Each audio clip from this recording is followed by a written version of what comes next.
6 economic transformation strategies. Competitive human resources. Indonesia is committed to build quality and competitive resources through modern education, encourage young potential talents to contribute to every aspect of development process. Economic sector productivity. Increase productivity through developing economic modernization by incorporating innovation and technology. Digital transformation. Equitable distribution of digital infrastructure will increase the value of modern industry and support the convenience of the community. Domestic economic integration. Connectivity throughout Indonesia will create the integration of modern economic value chains and optimize domestic potentials. Green economy. Natural and environmental sustainability are top priorities for Indonesia to grow sustainably in line with the economic modernization and technological developments. The new capital city. To complete strategic economy transformation, Indonesia is currently building a new capital city. The new capital city enacts as prototype of the 6 economic transformation strategy. As a sustainable innovation city where people and nature can grow in harmony. The new capital city is a future national identity that inspires the world.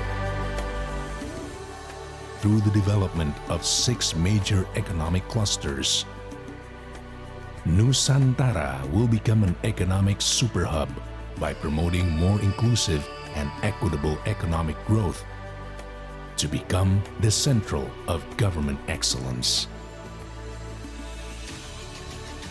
Economic transformation is also implemented throughout Indonesia's regions, incorporating cultural values and local wisdom. Bali will be transformed into green, resilient, and prosperous economy.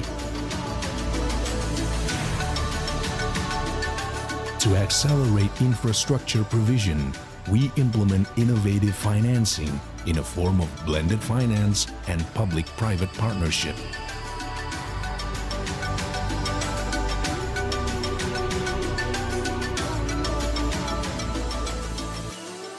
Vast investment opportunities through strategic infrastructures project.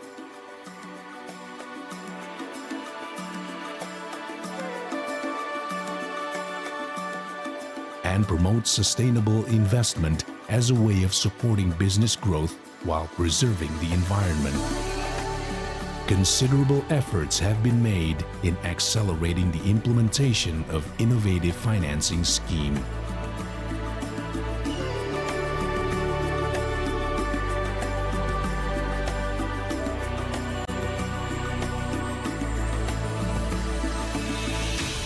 The year 2045 is near.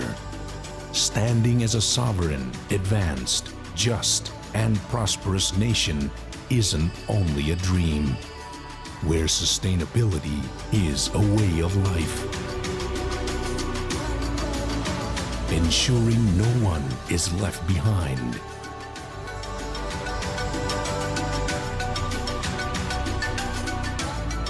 We are committed to work together in unlocking Indonesia's enormous potential. And we are ready to transform into one of the world's largest economic powers. Bappenas, building the vision of Indonesia.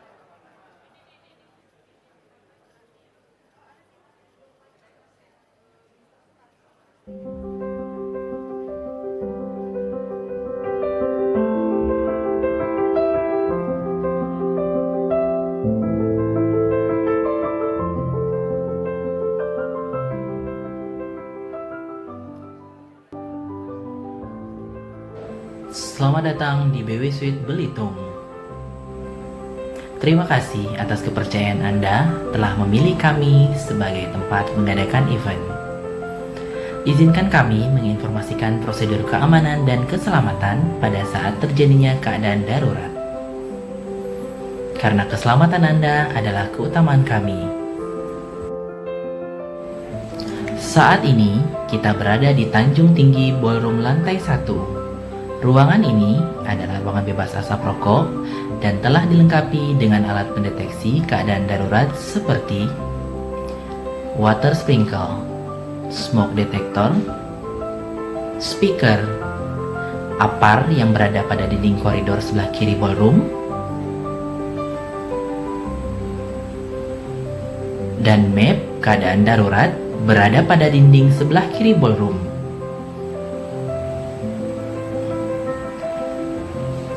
Kamar kecil terdekat terletak di koridor masuk ruangan Tanjung Tinggi Ballroom.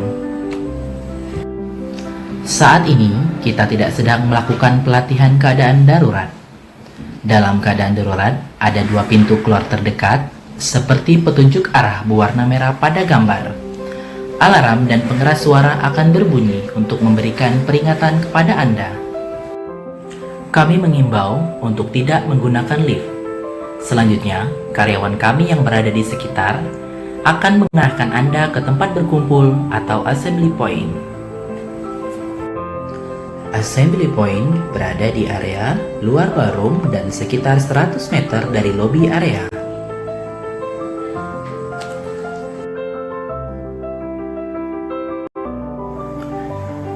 Anda dapat menutup hidung dan mulut menggunakan kain yang dibasahkan jika Anda terjebak di dalam ruang yang berasap.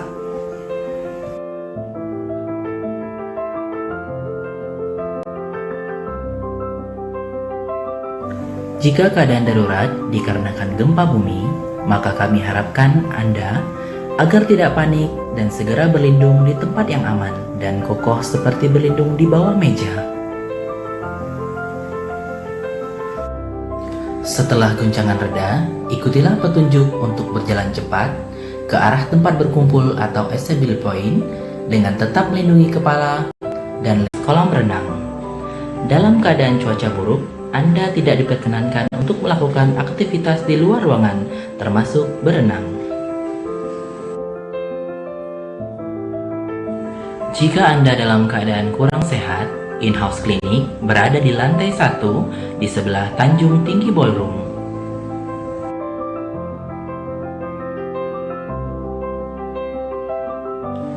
Berikut adalah beberapa informasi lokasi, instansi, dan nomor telepon yang dapat digunakan dalam keadaan darurat.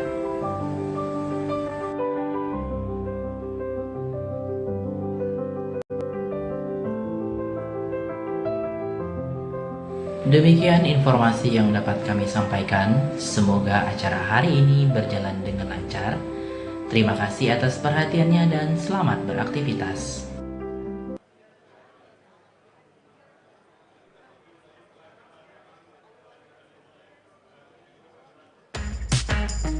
Selamat datang. Hello. My name is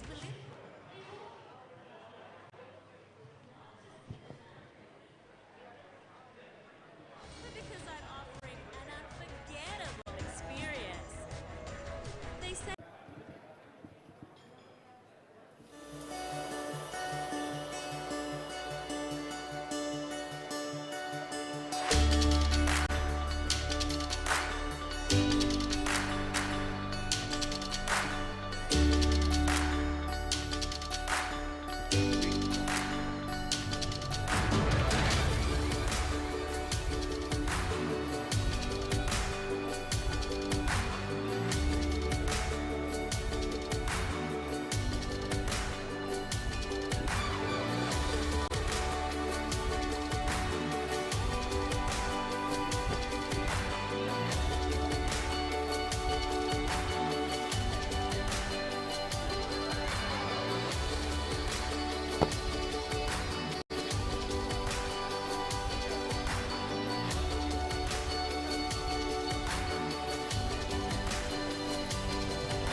Good morning, ladies and gentlemen. We'd like to invite all of you to take your seat because the program will be commenced shortly. Thank you, Bapak-bapak dan Ibu-ibu yang terhormat. Beberapa saat lagi acara akan kita mulai. Kami undang Anda untuk dapat menempati tempat duduk yang telah disediakan.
Ladies and gentlemen, the Ministry of National Development Planning, Bappenas Republic of Indonesia, present the development of Indonesia's Blue Economy Roadmap 2020.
Please, big round of applause for our MC today, Miss Shakila.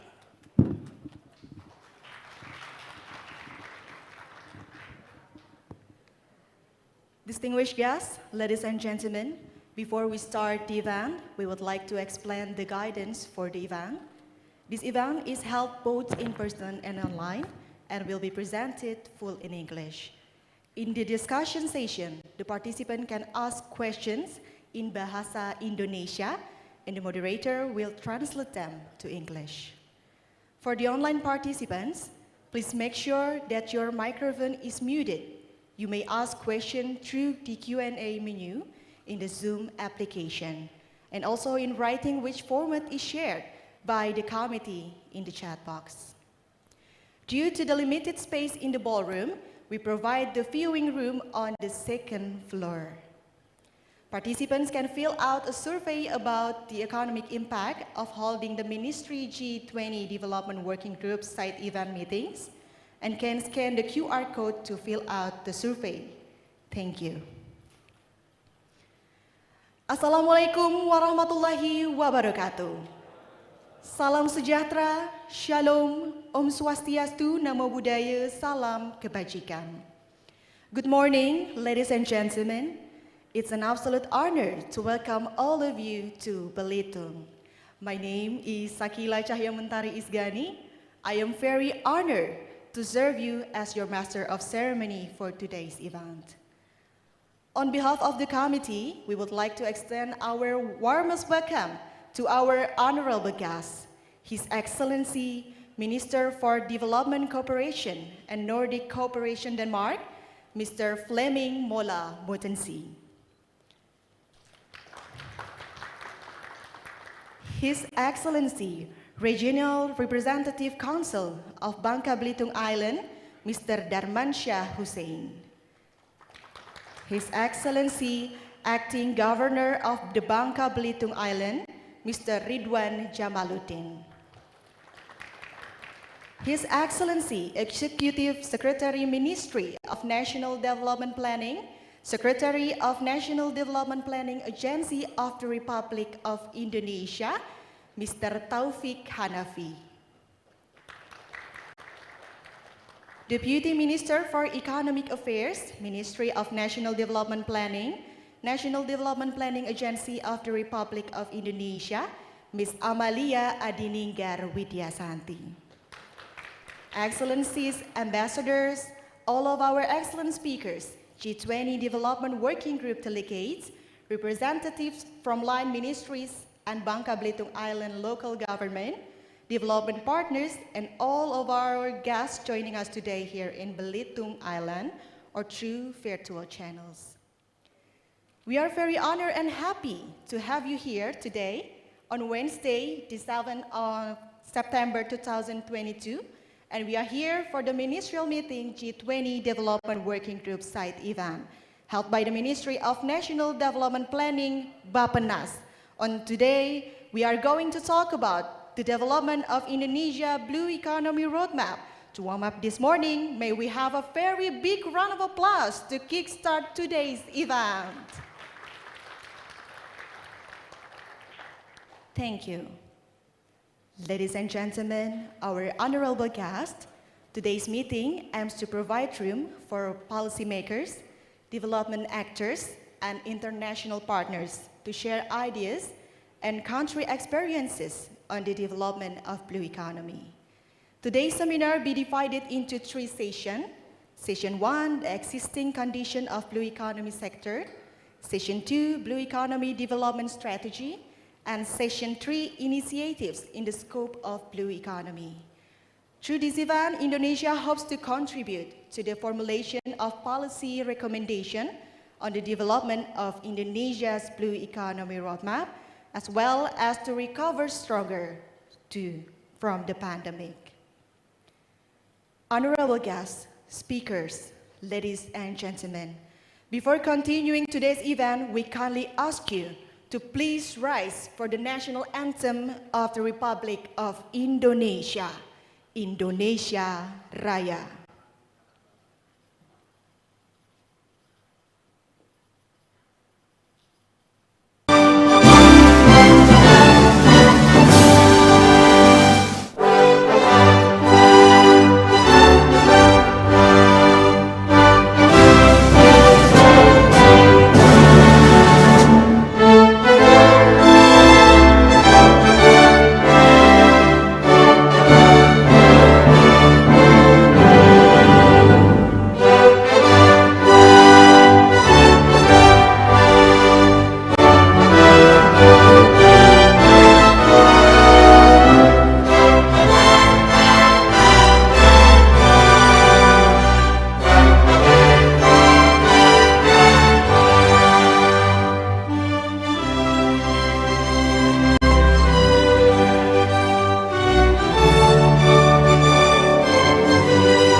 Now please to your seats. Distinguished guests, ladies and gentlemen, the next agenda will be the welcoming remarks for this important thing from the Deputy Minister for Economic Affairs, Ministry of National Development Planning, National Development Planning Agency of the Republic of Indonesia. Ladies and gentlemen, please welcome Ms. Amalia Adininggar Widya Santi.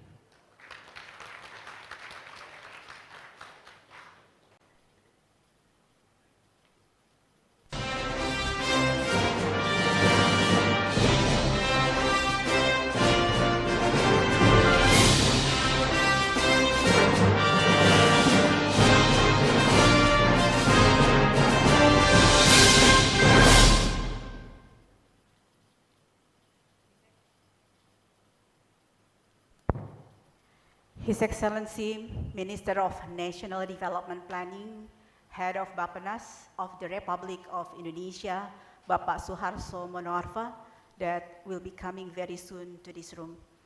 His Excellency, Minister for Development Cooperation and Nordic Cooperation, Denmark, Mr. Flemming Moller Mortensen, His Excellency, Vice Chairman of Commission 1, Regional Council of the House Representatives of the Republic of Indonesia, Mr. Darmansyah Hussein, His Excellency Vice Chairman of Commission 1, Regional Council of the House Representatives of the Republic of Indonesia, Letjen Purnawirawan Nono Sampono, His Excellency Acting Governor of Bangka Belitung Province, Mr. Ridwan Jamaluddin, UN Resident Coordinator of the Republic of Indonesia, Ms.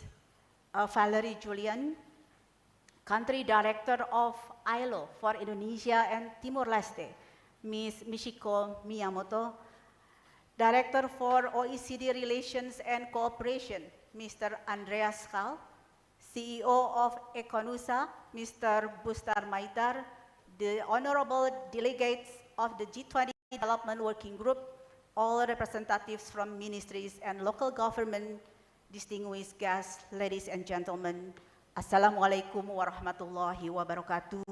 Salam, Om Swastiastu, Namo Buddhaya, Salam Kebajikan, and may peace be upon us.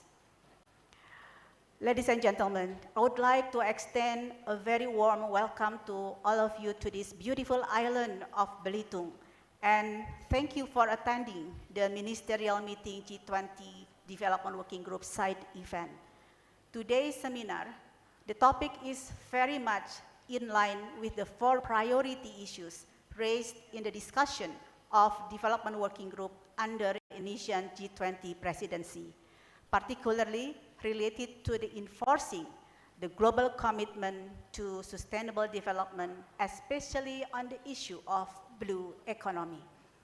In this event, we would like to share the effort conducted by the Ministry of National Development Planning Bappenas of Indonesia in preparing the Blue Economy Development Roadmap, which is a part of Indonesia's effort in redesigning the economic transformation agenda.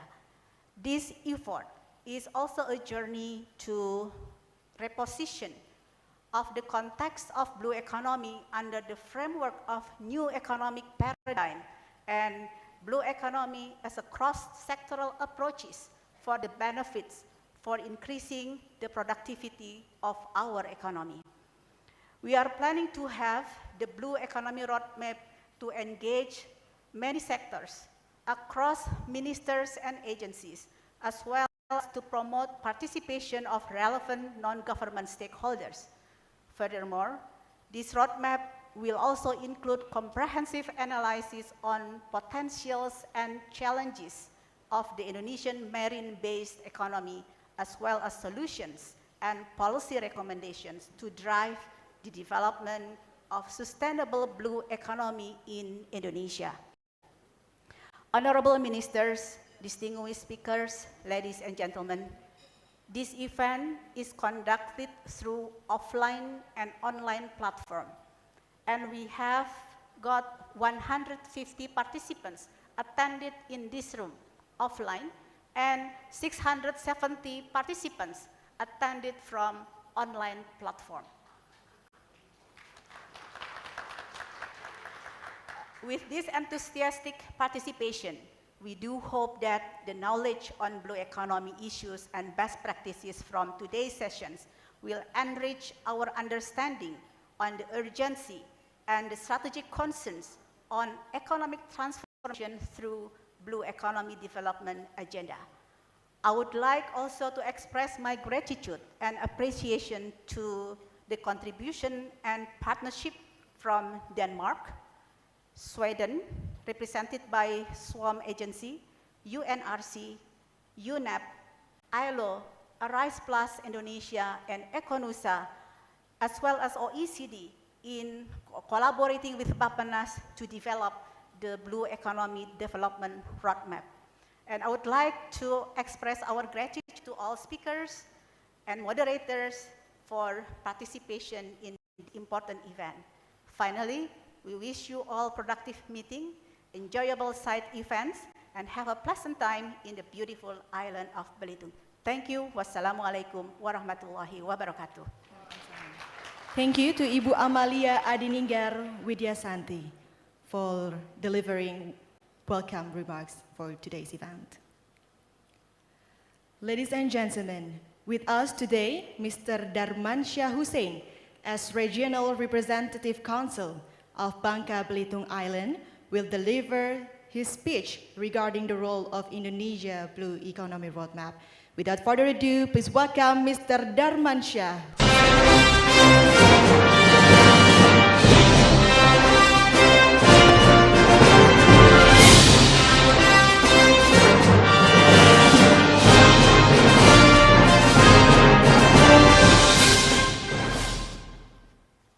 Assalamualaikum warahmatullahi wabarakatuh. Distinguished ladies and gentlemen, I am the member of House of Representatives, Regional House of Representatives. Then before, I am the region of Belitung for 10 years. So,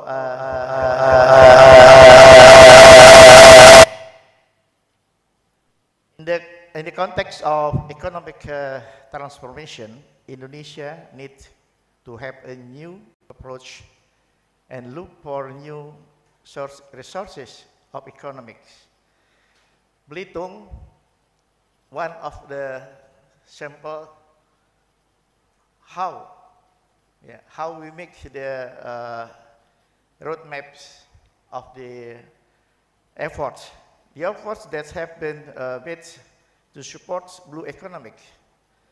Among other, included cooperation,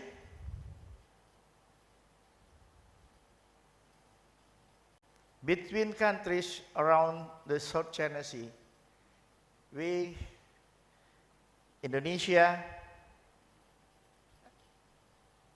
China, Malaysia, Vietnam, Thailand, and Philippines, which aim to share experience about the effort to maintain the degradations of water and beach around the South China Sea and the North Neptunus. This one example we has done it.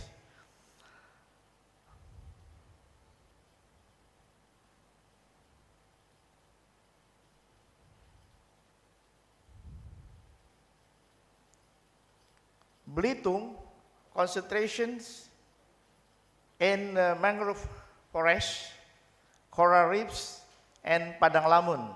Mangrove forests and coral reefs are concentrated in Selat Nasik. You can see this geosite Pulau Langir, and the coral reefs which we have made the people how they watch the coral reefs. The groups of people have watched the coral reefs. We teach people not to exploit the sea in the way which unfriendly, eco-friendly.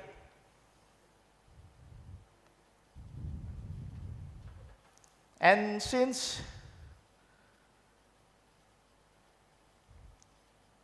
2015, we and Ministry of Tourism have been fighting for Belitung to become the global geopark.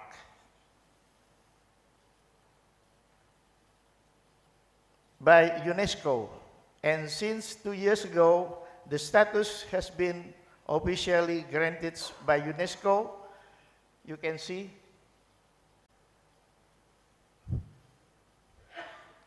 Yes, this is one of the geosites with mangrove. The oldest mangrove maybe in the world. And the granite cluster which around the layer island and the coral reefs surround it, which also reviewed letter by G20 delegation. Yeah.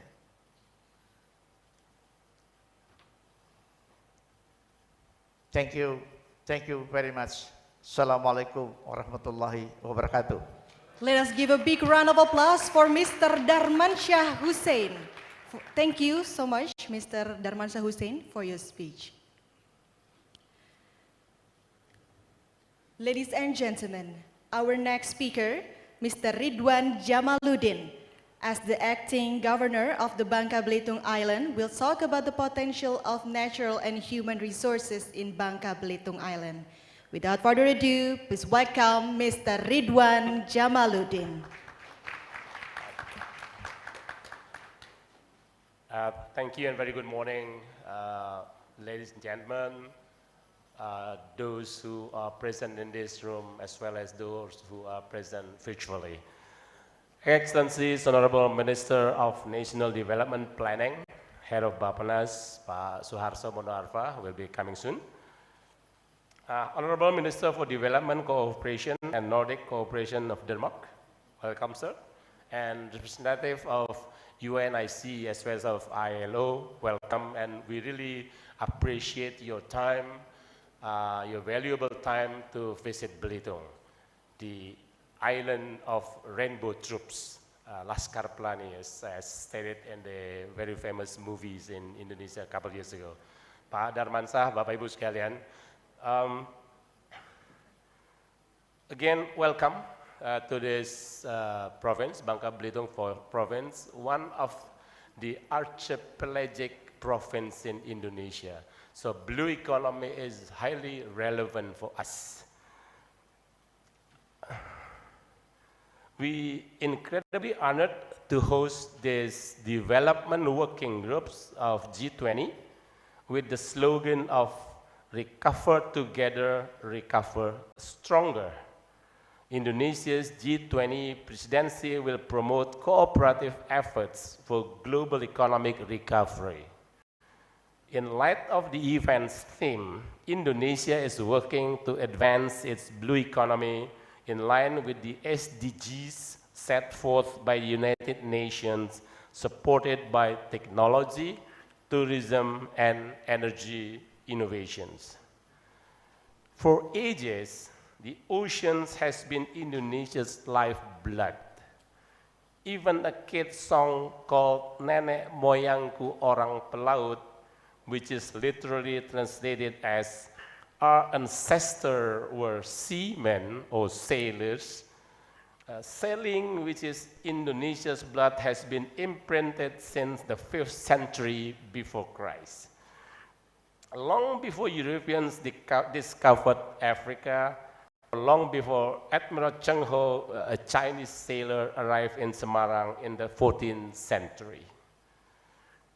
Indonesia, as an archipelagic nation, is the second largest fishing nation after China.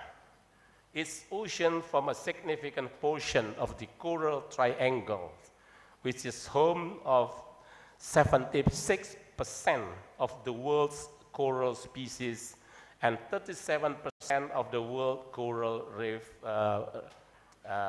fish species. Blue economy is a notion of sustainable development centered on the seas while preserving the marine ecosystem in its sustainability. Blue economy is an excellent potential for Indonesia to reap economic advantages while also assisting in the sustainable use of ocean resources for economic growth, improved livelihoods, and the preservation of ocean ecosystem health. The Maritime Economic Program, promoted by President Joko Widodo, is one of its manifestations. The government of Indonesia's attempt to improve the management of blue sector have been embedded in the National Midterm Development Plan 2020 to 2024 through spatial-based approaches, fishery management area, and marine protected areas.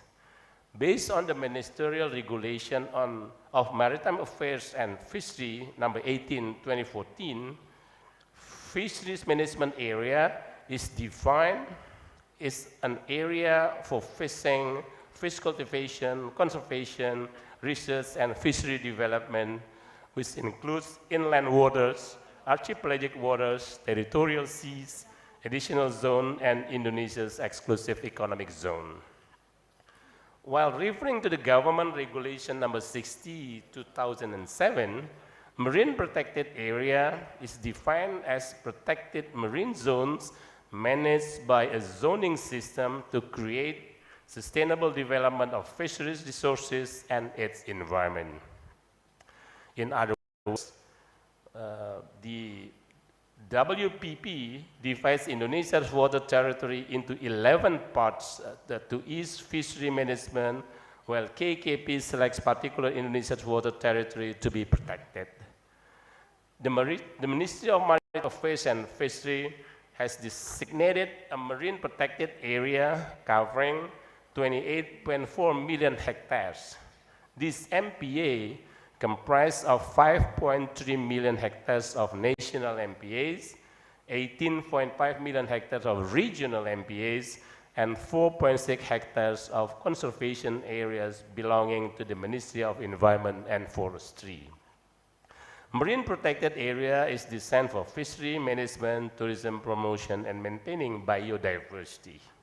So ladies and gentlemen, small islands relative to their land masses contain vast marine resources presenting great prospect to stimulate economic development and combat unemployment, food insecurity, and poverty.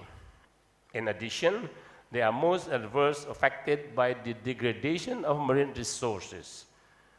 So following the national guideline, Bangka Belitung has set aside MPA covering 627 hectares, equivalent to 15% of the province's total marine area. Excellencies, ladies and gentlemen, we look forward to discussing productively with all delegations on how we can partner together more effectively to advance our sustainable blue economy. Thank you for participating. I hope this event will spark valuable connection and collaboration that will continue well beyond today. Let us make this an opportunity to enhance synergy and cooperation to recover together, recover stronger. Lastly, I would like to express my gratitude to all of you who have worked tirelessly to ensure the success of this event. So beside all the formal official occasion, I would also like to invite the delegates, participants to visit, to spend more time in Bangka Belitung, see with your own eyes the potential of blue economy in Bangka Belitung. And if you don't have time during this development working group events, please come back later with your family and spend more time in Bangka Belitung. Thank you very much. Let us give a big round of applause. Thank you, Mr. Ridwan Jamaluddin, for your speech. Ladies and gentlemen, our next speaker, Mr. Flemming Mola Mortensen, has been serving as the Minister for Development Cooperation and Nordic Cooperation Denmark, will give remark on how Denmark and Indonesia cooperate on the green transition and blue economy in Indonesia. Without further ado, please welcome Mr. Flemming Mola Mortensen.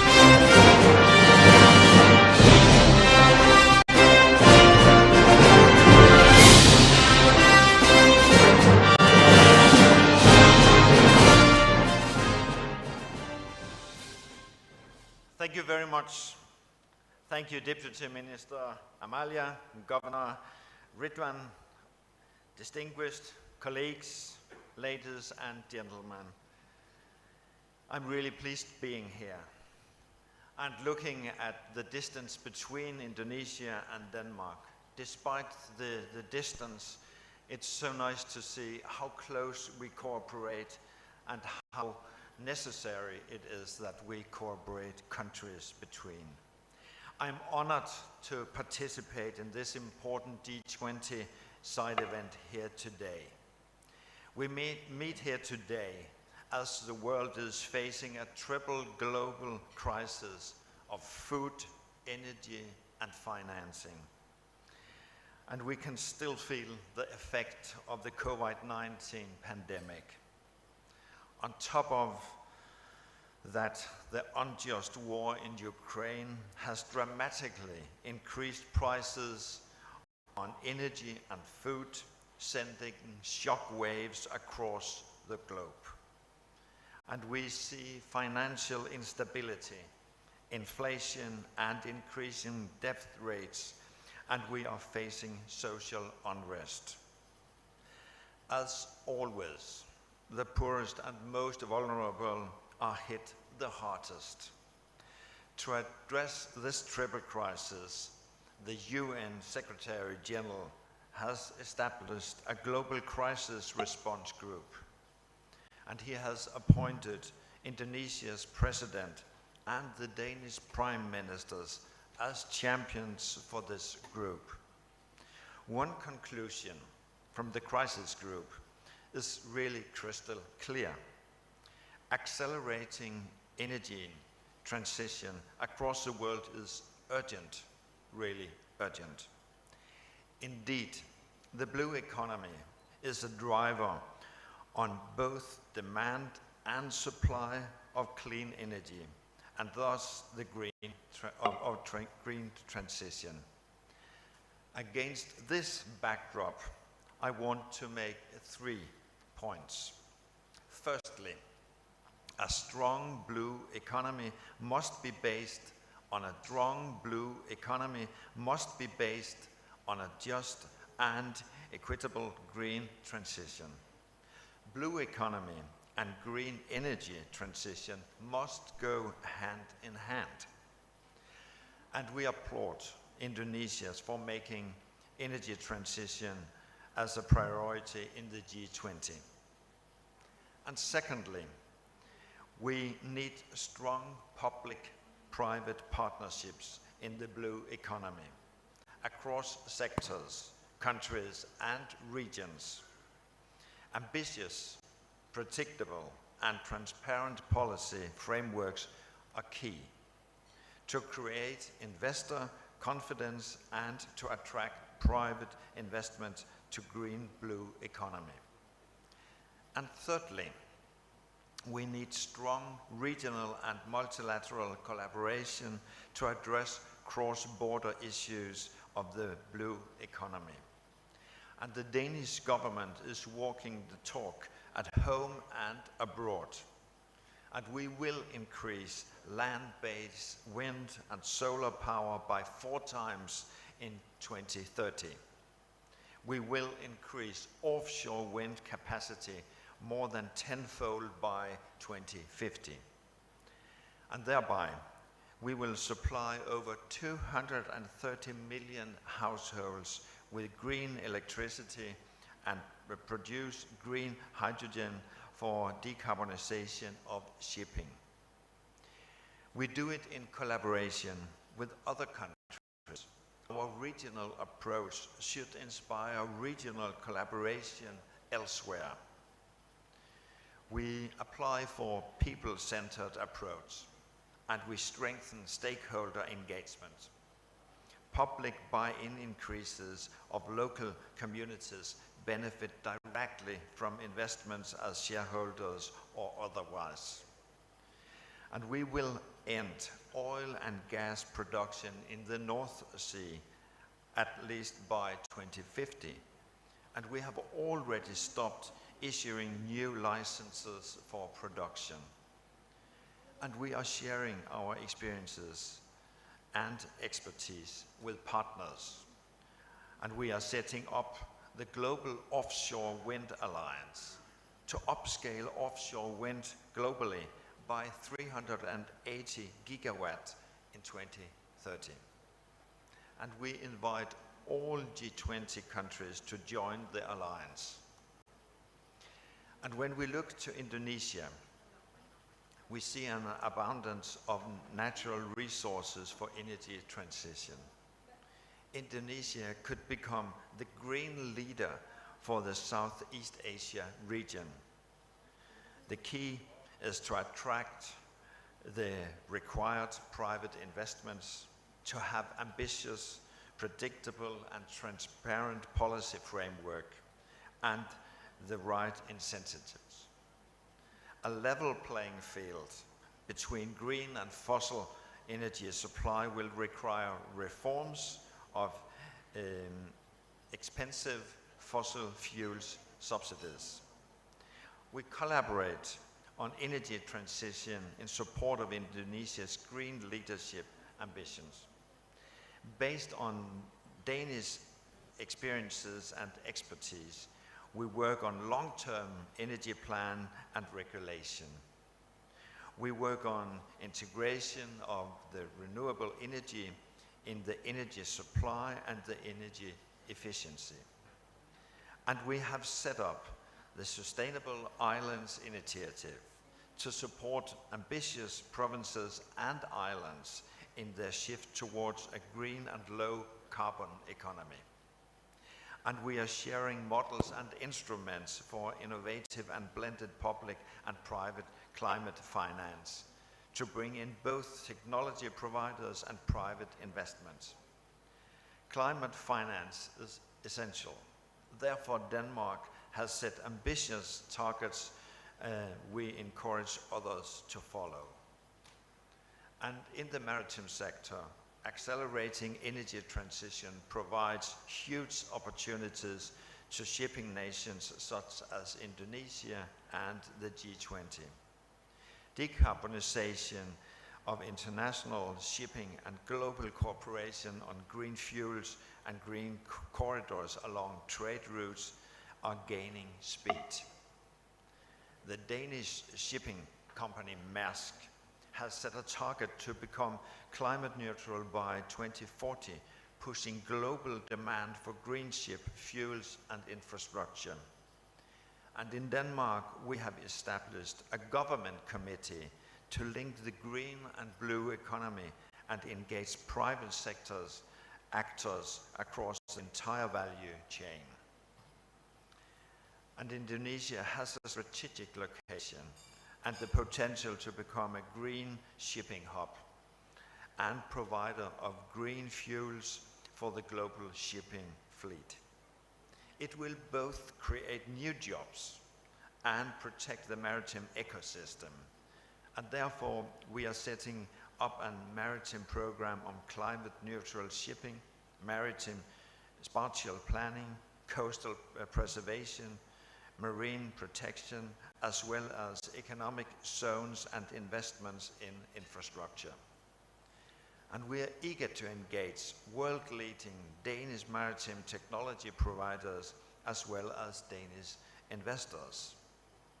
Internationally, at COP26, the Danish Prime Minister, the US, and the Marshall Islands launched a declaration on zero-emission shipping in 2050 to increase climate ambitions in the International Maritime Organization.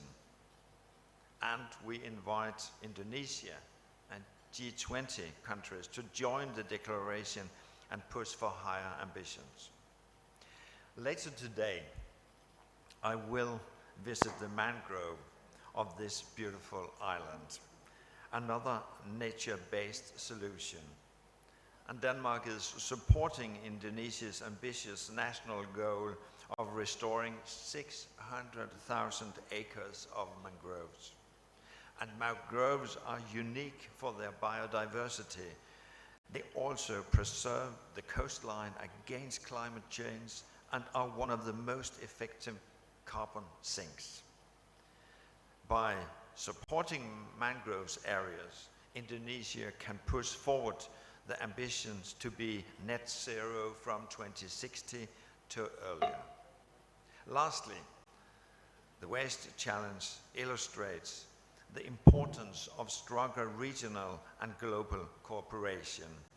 Enormous amounts of waste severely challenge both marine life, coastal livelihood, and the tourism industry. To keep the oceans free of plastic calls for joint action by countries in the region and globally. We are supporting World Bank and ASEAN in combating ocean debris and marine litter. And Denmark and the EU are ready to support ASEAN to become a platform for accelerating the green transition in the entire region. To end where I started, the blue economy of the future must be green. It requires collaboration across the public and the private sectors at national, regional, and global level.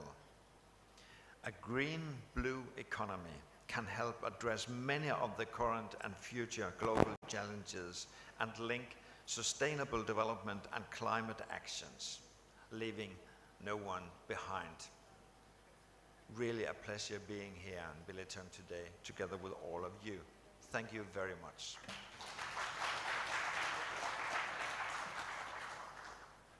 Thank you, Mr. Fleming, for the insight on the cooperate on the green transition and blue economy in Indonesia.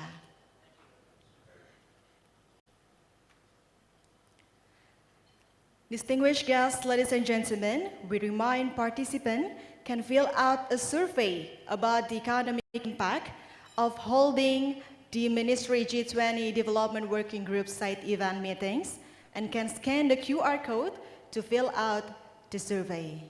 Thank you.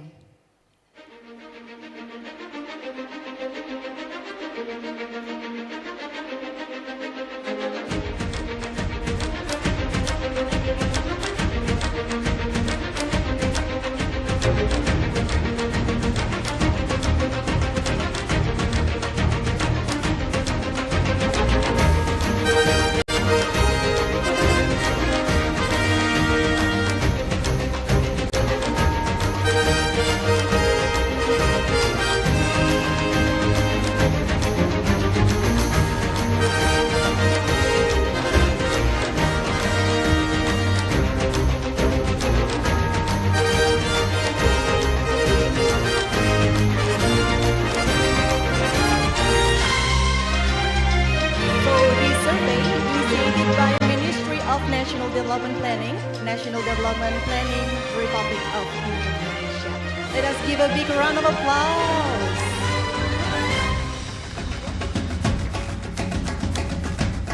So, ladies and gentlemen, while waiting for the Minister of National Development Planning, Mr. Suharto Monoarfa, to come, I'd like to invite all of us to watch the G20 recap and Indonesia Vision 2045 videos. Enjoy.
with extraordinary natural resources, a variety of cultural heritage, and talented young productive resources. We are ready to achieve the 100 years of independence vision to become a sovereign, advanced, just, and prosperous country through 6 economic transformation strategies. Competitive human resources. Indonesia is committed to build quality and competitive resources through modern education, encourage young potential talents to contribute to every aspect of development process. Economic sector productivity. Increase productivity through developing economic modernization by incorporating innovation and technology. Digital transformation. Equitable distribution of digital infrastructure will increase the value of modern industry and support the convenience of the community. Domestic economic integration. Connectivity throughout Indonesia will create the integration of modern economic value chains and optimize domestic potentials. Green economy. Natural and environmental sustainability are top priorities for Indonesia to grow sustainably in line with the economic modernization and technological developments. The new capital city. To complete strategic economy transformation, Indonesia is currently building a new capital city. The new capital city enacts as prototype of the 6 economic transformation strategy. As a sustainable innovation city, where people and nature can grow in harmony. The new capital city is a future national identity that inspires the world. Through the development of 6 major economic clusters, Nusantara will become an economic superhub by promoting more inclusive and equitable economic growth to become the central of government excellence. Economic transformation is also implemented throughout Indonesia's regions, incorporating cultural values and local wisdom. Bali will be transformed into green, resilient, and prosperous economy. To accelerate infrastructure provision, we implement innovative financing in a form of blended finance and public-private partnership.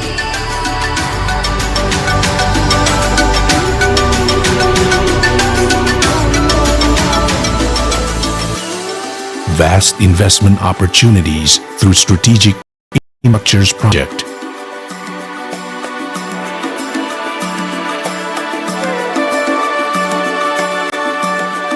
And promote sustainable investment as a way of supporting business growth while preserving the environment. Considerable efforts have been made in accelerating the implementation of innovative financing scheme.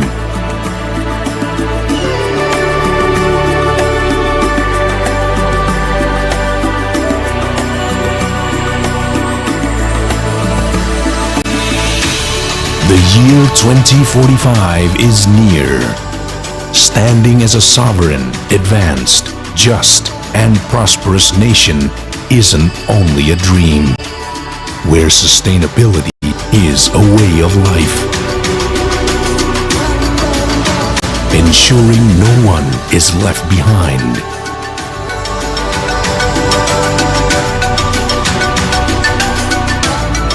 We are committed to work together in unlocking Indonesia's enormous potential. And we are ready to transform into one of the world's largest economic powers. Bappenas, building the vision of Indonesia.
We would like to welcome the Minister of National Development Planning, Head of National Development Planning Agency of the Republic of Indonesia, that is joining around of us.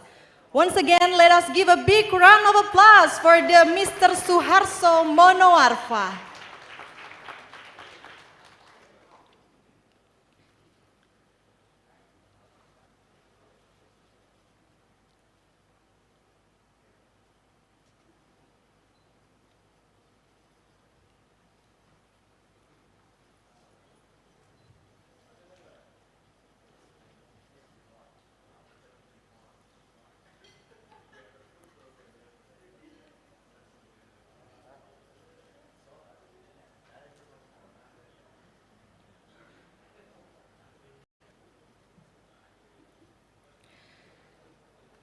Distinguished guests, ladies and gentlemen, Indonesia's maritime power has the abundant potential to significantly contribute to the economy recovery.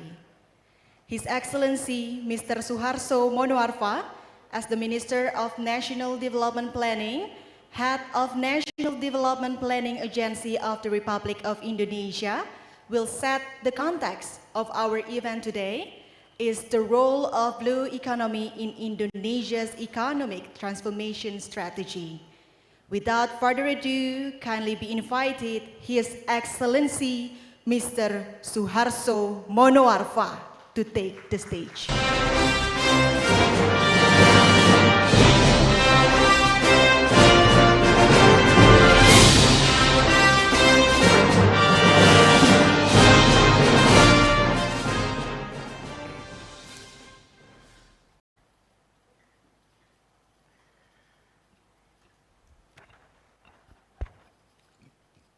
His Excellency, Minister for Development Cooperation and Nordic Cooperation Denmark, Mr. Flemming Muller Mortensen. And it is surprising me that you just mentioned to me that it's maybe a few years ago you just visit Indonesia as a backpacker.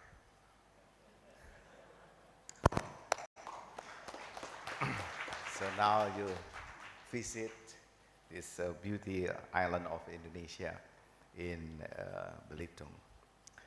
His Excellency, Vice Chairman of Commission 1, Regional Representative Council, the House of Regional Representative of the Republic of Indonesia, Pak Darman Shah, he's my close friend.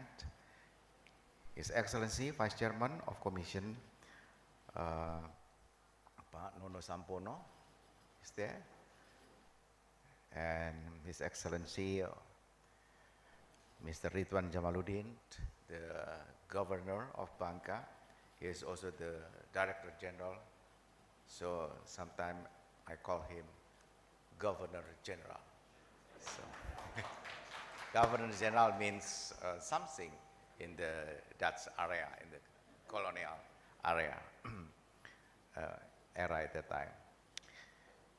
Country Director of ILO for Indonesia and Timor-Leste, Ms. Michiko Miyamoto, Director for OECD Global Relations and Cooperation, Mr. Andreas Hall, and CEO of Econusa, Mr. Bustar Maitar, the Honorable Delegates of the G20 Development Working Group, all representatives from ministers and local government, distinguished guests, ladies and gentlemen.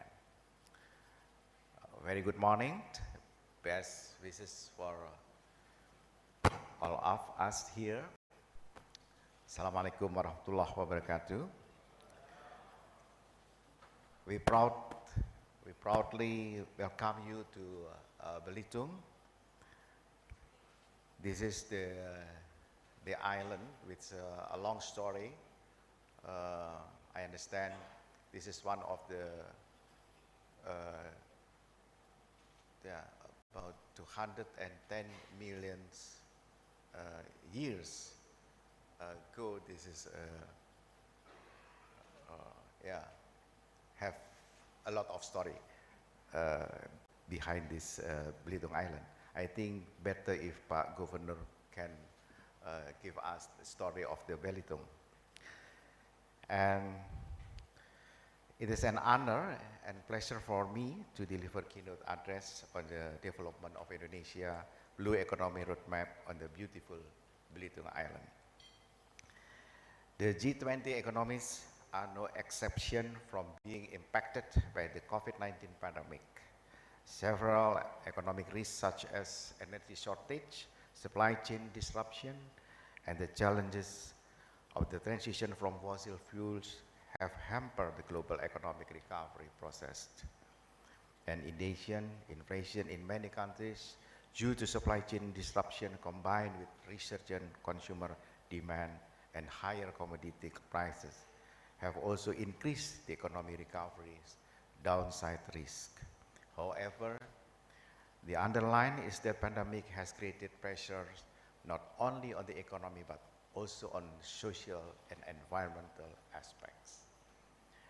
A recent survey conducted by the World Economic Forum found that climate risks are the most critical threat to the world in the short term, medium term, and long term.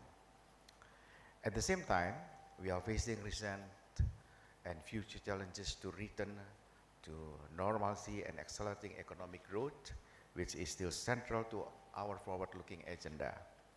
A balance between economic, social, and environmental policies is the key factor making our future economy more resilient and prosperous. At the G20 presidency, Indonesia put forward the concerns on improving global resilience together with the term recover stronger, recover together, emphasizes that the countries cannot work alone to recover from the COVID-19 pandemic. In this regard, Indonesia has put green economy, blue economy, and NSMEs development as part of the priorities discussed in the G20 Development Working Group. The approach on blue economy in particular is to help us in economic recovery and accelerating the inclusive economic growth. And at the same time, it is to avoid environmental degradation, mitigate climate risk, and to prevent biodiversity loss. Therefore, we can untap opportunities to increase people livelihood and prosperities. Distinguished speaker, guests, ladies and gentlemen, the development of the blue economy is utmost relevance of an archipelagic country such as Indonesia. As an archipelagic country with an ocean covering more than 2/3 of country's area, building a sustainable ocean economy is vital for Indonesia. And for Indonesia, has a blue economy modalities, but it is potential for the inclusive and sustainable economic development has not been utilized optimally.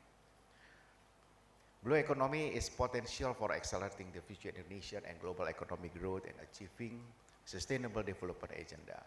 Blue economy is not only contributing to goal 14 of SDGs, but also to many other SDGs goals such as goal number 1, number 2, 7, 8, 9, 12, 13, and 17.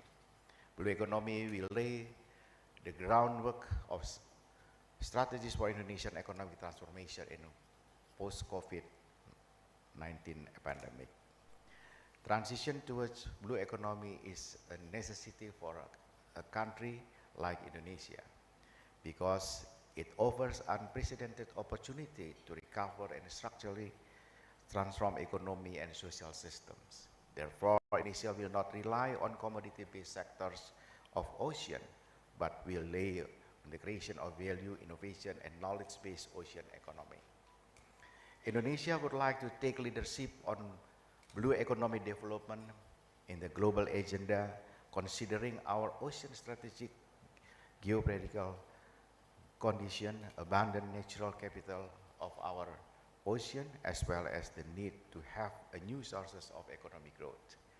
Indonesia will take the flagship of blue economy under the G20 presidency 2022 and our chairmanship in Asian 2023 next year. Therefore, Indonesia can contribute the blue economy for accelerating global blue recovery and improving global welfare. In our vision of 2045, blue economy will be a part of Indonesian economic transformation agenda and will be the engine of Indonesian future economic growth, which is more inclusive and sustainable. Nevertheless, we also realize that some alignment are needed due to current threat and future challenges. Therefore, the first step for Indonesia to consolidate the blue economy development effort is to prepare a solid basis for future blue economy policy planning and implementation in Indonesia. In November 2021, the Ministry of National Development Planning of Indonesia had launched Indonesia Blue Economic Development Framework. The document was formulated with the support from OECD, and it comprises of an integrated and comprehensive approach by considering the huge potential of ocean resources in Indonesia, the needs to increase synergies among actors and sectors, as well as several opportunities and challenges that arise in the endeavor to achieve integrated ocean management. In this important opportunity, I would like to emphasize that blue economy is cross-sectoral and is aiming for creating value added to improve the economic productivity in a more inclusive and sustainable way. Therefore, we are aspiring to have two pillars of blue economy development. The first pillar is uplift the traditional sectors such as fishing, food processing industry, tourism, and fishery trade. The second pillar is to expand the emerging sectors, which will be the new economic opportunities to the countries. Those are renewable energy, bioeconomy from oceans biodiversity, as well as research and innovation that can be translated into commercial activities. The Ministry of National Development Planning of Indonesia is now in the process of preparing a blue economy roadmap that will include strategies and key initiatives for Indonesia to balance conservation and sustainable use and management of ocean and coastal resources. The blue economy roadmap is also expected to facilitate collaboration across sectors and stakeholders in creating welfare for the people and contribute toward the global blue recovery and transition to more sustainable ocean economy and prosperity. In medium and longer term, the implementation of the Blue Economy Roadmap will also support Indonesia's economic transformation while simultaneously contributing to creating decent jobs and enhancing society's resilience to climate shocks. Through this side event, I would like to thank for partnership in developing the roadmap provided by UN Resident Coordinator, UN Environment Program, International Labour Organization, ARISE, Plus Indonesia, Swedish Agency for Marine and Water Management, and EcoNusa Foundation. I believe it will be a fruitful journey for all of us. I do hope that this event can enlighten us about the opportunities and challenges in blue economy development and how we can build mutual partnership between countries to reduce risk and successfully shift into sustainability, recovery, and growth. There is no better time than now to participate in the process of high-quality collaboration to sustain our economy and at the same time provide a brightening future for the next generation. We work forward to a fruitful discussion in establishing potential collaboration for developing the blue economy roadmap for Indonesia. Thank you very much. Thank you to Mr. Suharso Monarva. To Mr. Suharso, please stay at the stage because we will have a photo station. Kindly be invited and welcome and come forward to the stage, Mr. Fleming Mola Mortensen, Mr. Ridwan Jamaluddin, Mr. Darmansyah Hussein, Mr. Taufik Hanafi, and Ms. Amalia Adinigar Widyasanti to take a photo.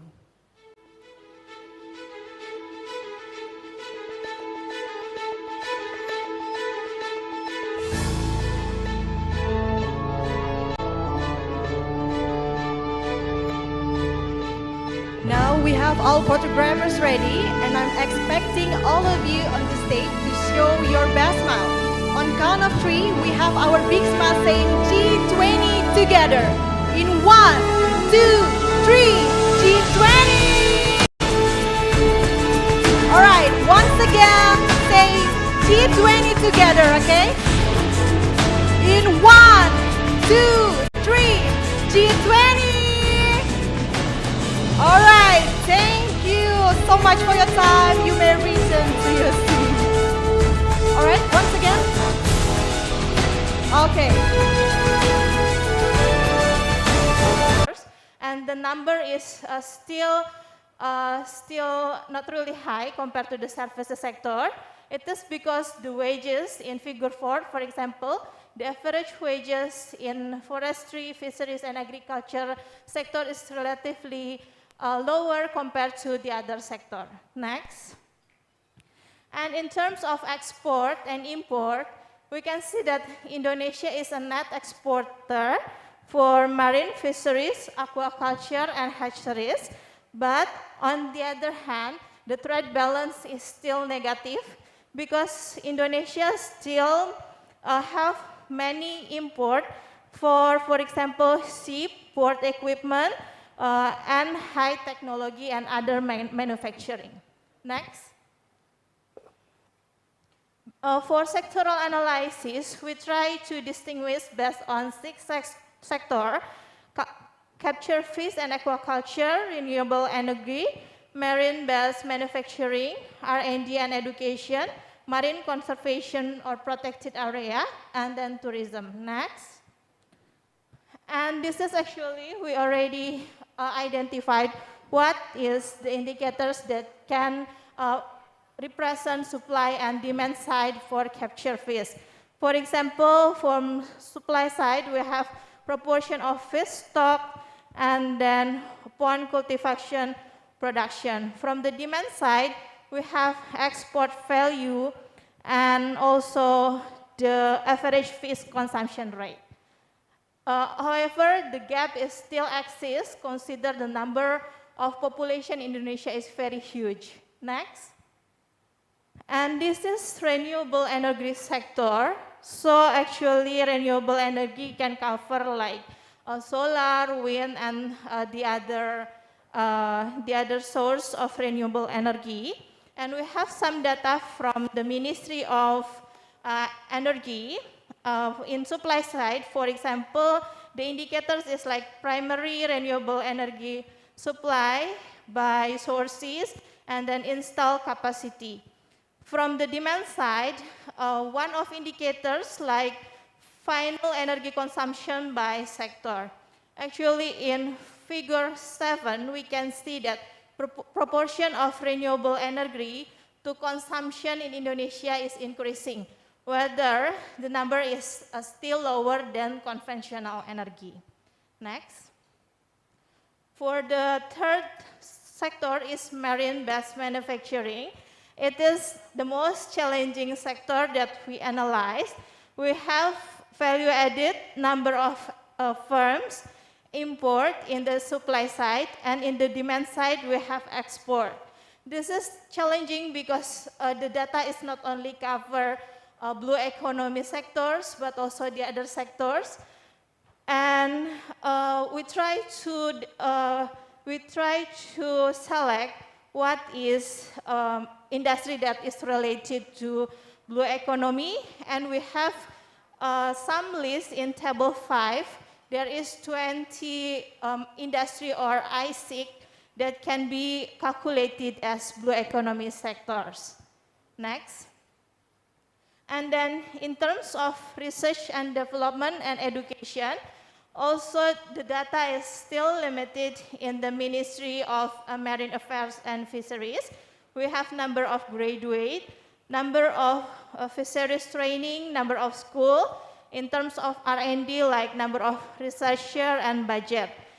For the demand, we have job absorption and then number of patent for R&D. Basically, because it is based on data the Ministry of Fisheries, so the data is only focused to the fisheries school or graduate from fisheries school. But actually, blue economy is larger, the scope is larger than this, so it can be under-reporting or underestimated data. Next. The fifth sector is marine conservation and protected area.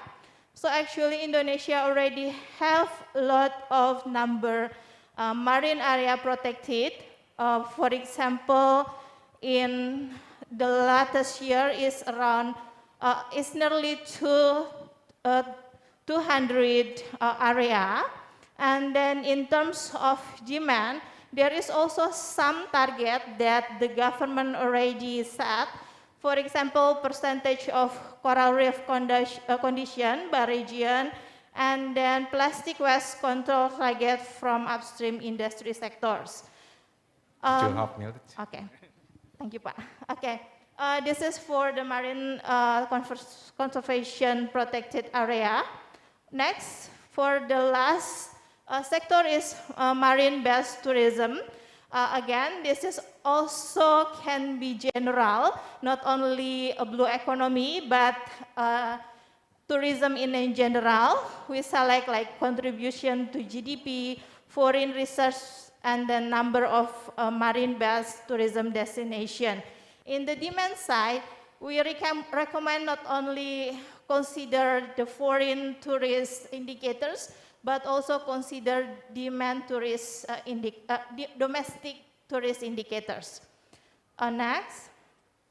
Yes, after we try to identify what is the most relevant indicators for macro and for each sector, we try to make some analysis. For example, how is the relationship between GDP and employment? And we can find here, in general, the relationship is positive and significant. It is in line with the theories. But for agriculture, fisheries, and forestry sector, it is negative, actually, because of Indonesia economic transformation. And then in terms of goods or product of blue economy that has some competitive advantage, actually Indonesia have a lot, but still dominated by like raw material rather than manufacturing-based product. Finally, this is our lesson learned from the studies. Next. So supply and demand indicators is a good approach, actually. It can be applied in Indonesia to identify the current development, but it has some limitation, such as not each indicator can be matched between supply and demand. And then element of technological adoption and innovation, it cannot be captured because of data limitation. And some indicators only measure fisheries sectors, while we know that blue economy have 6, even more sectors. So it is also good for Bappenas and other institutions to develop and recalculate the data. And in terms of the industry that can be considered as blue economy, with better data, we can have better analysis of Indonesia current development of blue economy. Thank you very much. Thank you, Bu Widi. A big applause to Bu Widi. I'm sure we have a lot of information, but given we have limited time, we have behind schedule already. So in short, Next, we move to our next speaker, Ola Freskertat. He'll be talking about exploring the gaps and the key success factor to a transition to blue economy. He'll be answering two key questions. What is the gap between Indonesian economic practices and sustainable blue economy? And what are the key factors driving Indonesian transformation or transition to blue economy? Without further ado, please welcome Mr. Ole Vestergaard from online. Ole, the time is yours.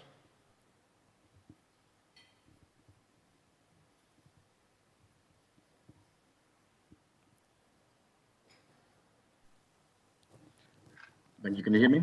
Okay, we can hear you. Now you're on. Okay, go ahead. Please also share my presentation. I will start. Your time is 10 minutes, Ole. Okay, go ahead. So, greetings all, Your Excellencies, Ministers, distinguished delegates, and ladies and gentlemen. It's my great pleasure to participate in this important event.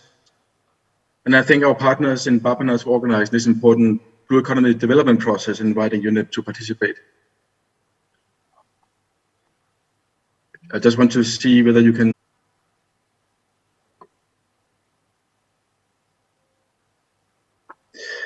Climate change and nature loss and pollution, these are key issues we need to consider when we talk about sustainable economy, including the impacts of COVID-19, which have had a disproportionate effect of many least developed countries. Opportunity to recast how we use, manage, and protect ocean resources in line with Sustainable 14 and all the other sustainable goals. The potential OECD estimates the ocean economy might even be higher if we calculate all the wider economy from oceans. However, the value could also diminish if the blue economy is not developed in a sustainable and sensible way. So countries must transition to a blue economy sustainable, resilient, and equitable. The key question is, what does this transition look like? What are the core features or requirements of a fully sustainable blue economy? How can countries create the right enabling conditions for blue economy transition?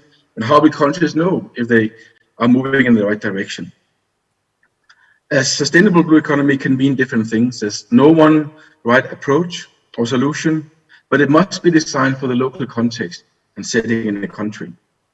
And there is some core elements of a blue economy. A sustainable blue economy is not about business as usual, where economic opportunities forsake other considerations. At the heart of a sustainable economy is a well-managed, healthy ocean. A key priority is protecting and developing more integral blue resources, such like traditional lifestyles, sustainable livelihoods and jobs, sound food systems, nature-based climate mitigation and adaptation, and doing so, responsible ocean sectors, ecotourism, environmental fisheries, and renewable energy, and others. Next slide, please. So nature is a fundamental pillar of sustainable economy. Without ensuring healthy and productive oceans, we will not be having a long-term thriving blue economy for future generations. In fact, placing nature at the core of a blue economy offers so many valuable co-benefits to people and stakeholders together to develop one coherent approach.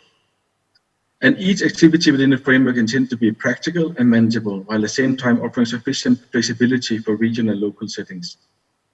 Stakeholder engagement, leadership, and finance are critical, so they are woven through the process. Next slide, please. To get started in this process, we have developed in a lot of regulation that maybe include the definition of blue economy. We found in law number 32, 2014 on the sea that blue economy is an approach to improve sustainable management, marine management and conservation of marine and coastal resources and their ecosystem to generate economic growth by including community involvement, resource efficiency, minimizing waste, and multiple revenue as a core principles.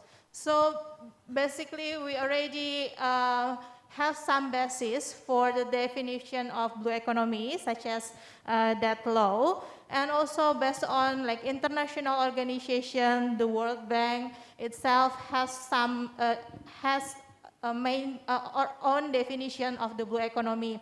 But I agree with you, Pa, because the main thing is the same paradigm.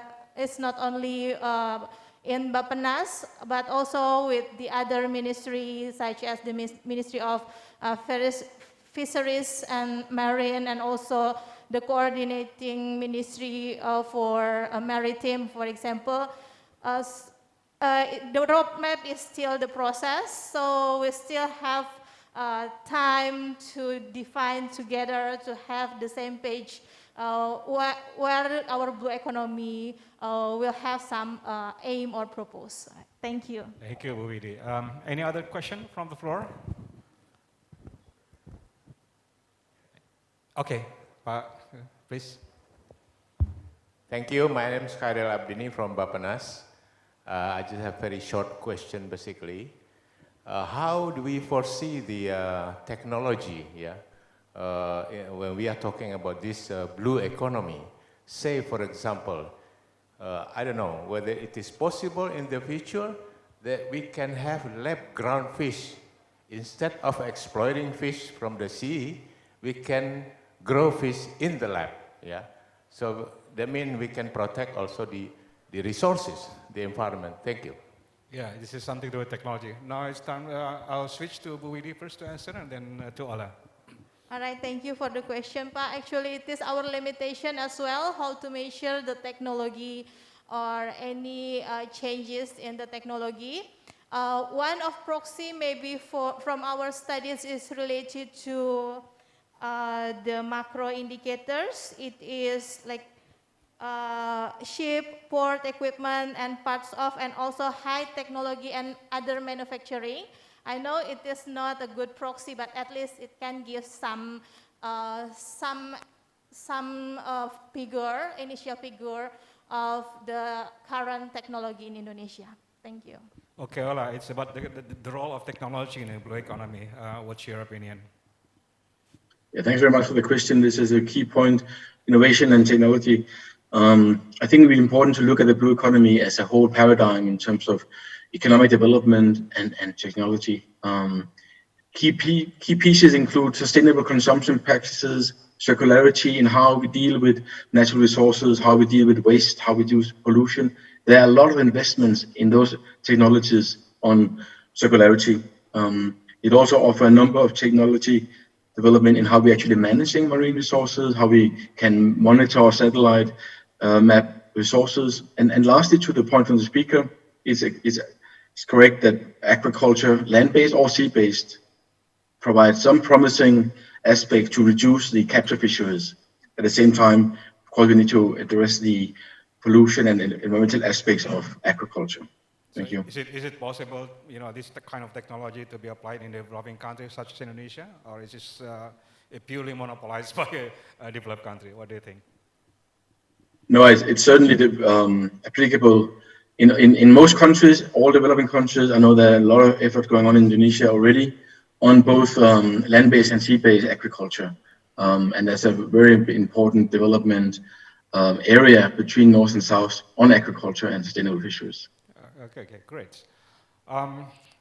Any other question from all the way to the left? The ladies, please.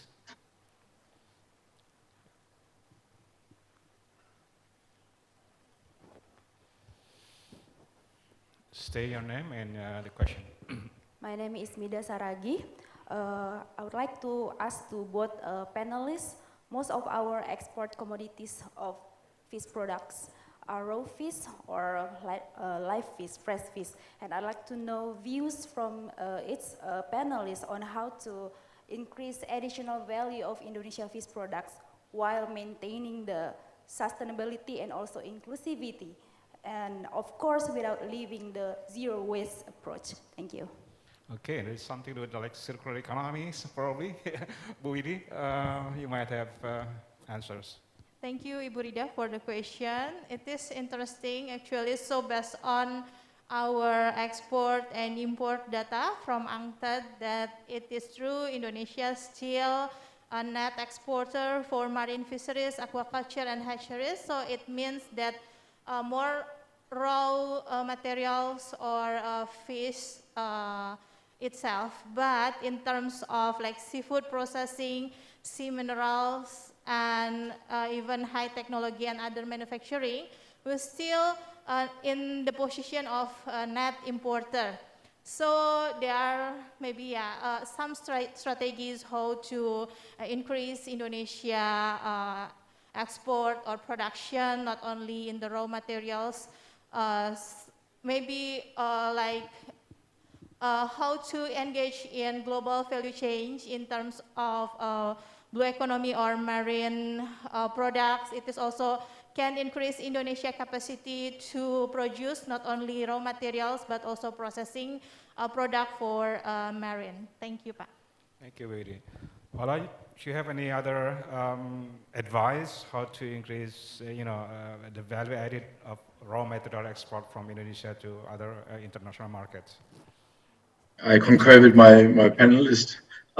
If Indonesia can enhance the internal domestic development of products from natural resources, I think there's a lot of economic gain there. It also will reduce the carbon footprint in terms of exporting large amount of natural resources externally.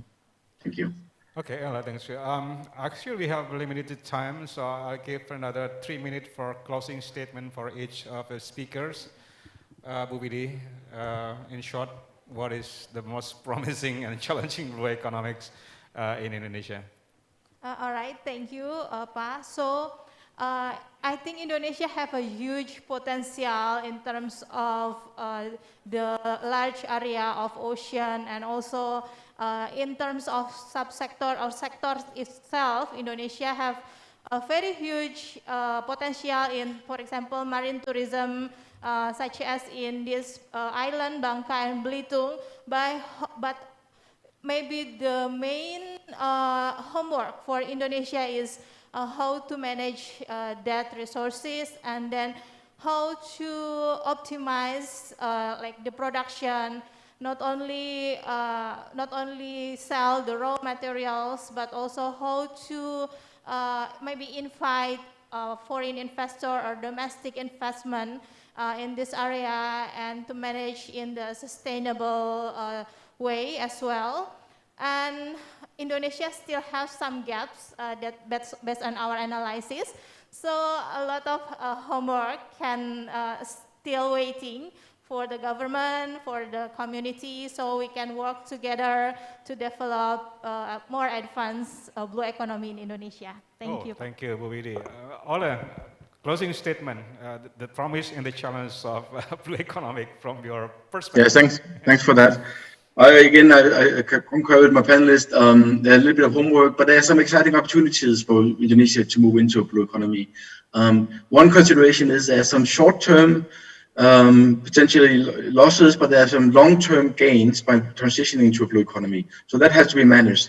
There has to be a transition where as stakeholders today can still carry through their efforts and prosperity. Another point is it's very important to have a strong governance arrangement. It doesn't mean that the existing governance structures will all be abandoned. It's about finding a good balance between existing sector areas and governance and this cross-sector coordination body that can jointly realize the potential of blue economy. And lastly, to say that the prospect of bringing in finance from both public and private sector is a key one and has a strong promise to support this process. There are a number of private sectors that can really see the necessity and opportunity in healthy ocean, reducing vulnerabilities and risks to sectors.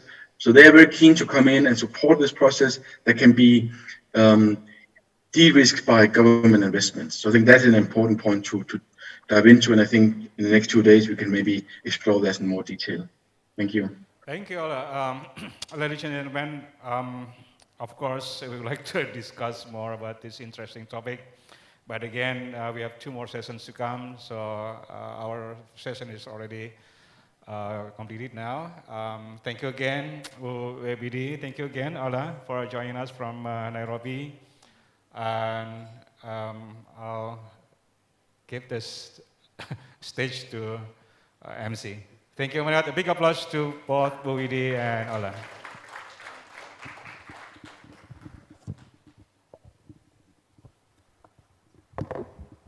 Thank you very much to Professor Fauzi for leading this session and providing a fruitful panel discussion. Now it's time for us to extend our great appreciation to our speaker and moderator in this panel discussion.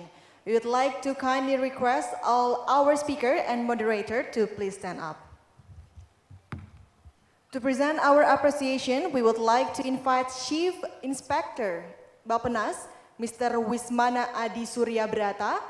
Please kindly come up to the stage.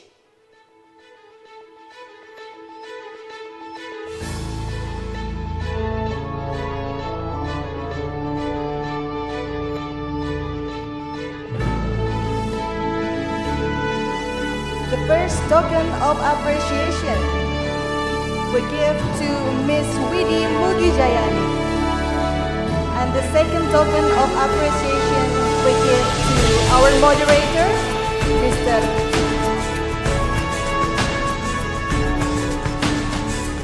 Please give a big round of applause for the moderator and all the speakers.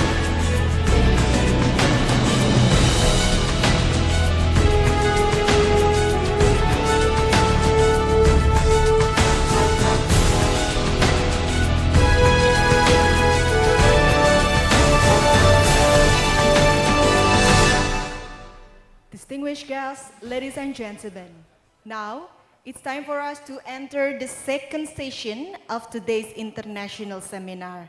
The theme of this session is Possible Scenario of Blue Economy Development Strategy. This session will be led by the Director of Industry, Tourism and Creative Economy, Ministry of National Development Planning of the Republic of Indonesia. Without further ado, please welcome Mr. Leonardo Teguh Sambodo to take the stage. The time is yours.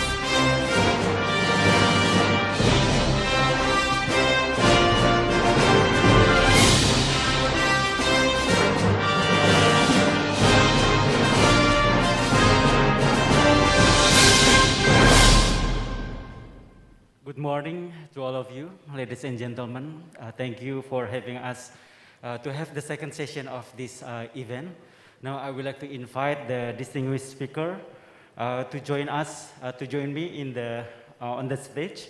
The first one is Ms. Valerie Julian, UN Resident Coordinator for the Republic of Indonesia.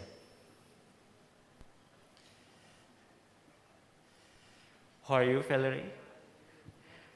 Yes, please. Oh, sorry.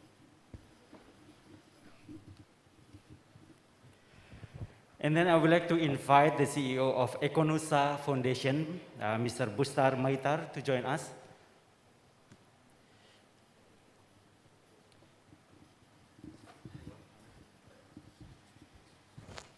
And thank you for attending this important seminar.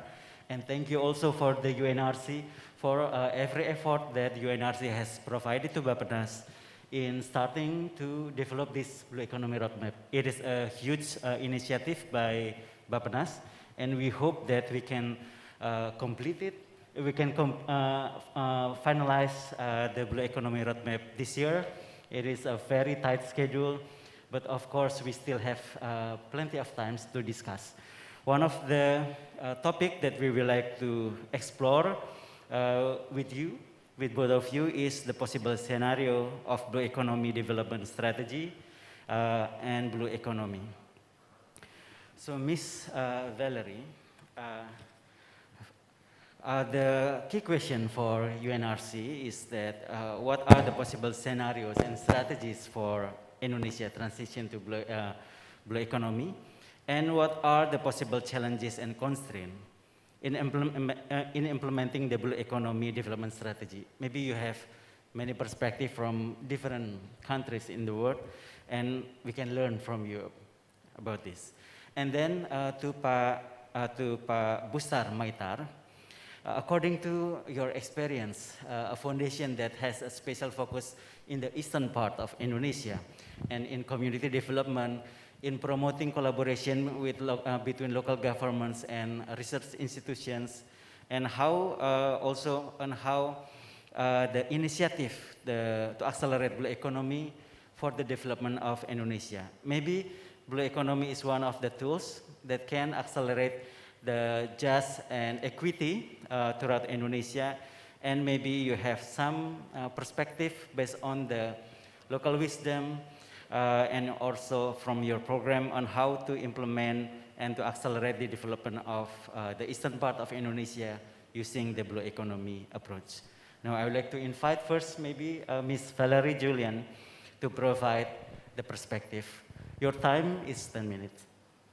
Okay, thank you very much, and good morning everybody, to all of you in this room, to of course the facilitator and my co-speaker, but also to all the people who are online. I'm very happy that we managed to have this meeting, and I'm very happy that we focus on this issue. You know, the problem of the blue, I want to call it the blue development, by the way.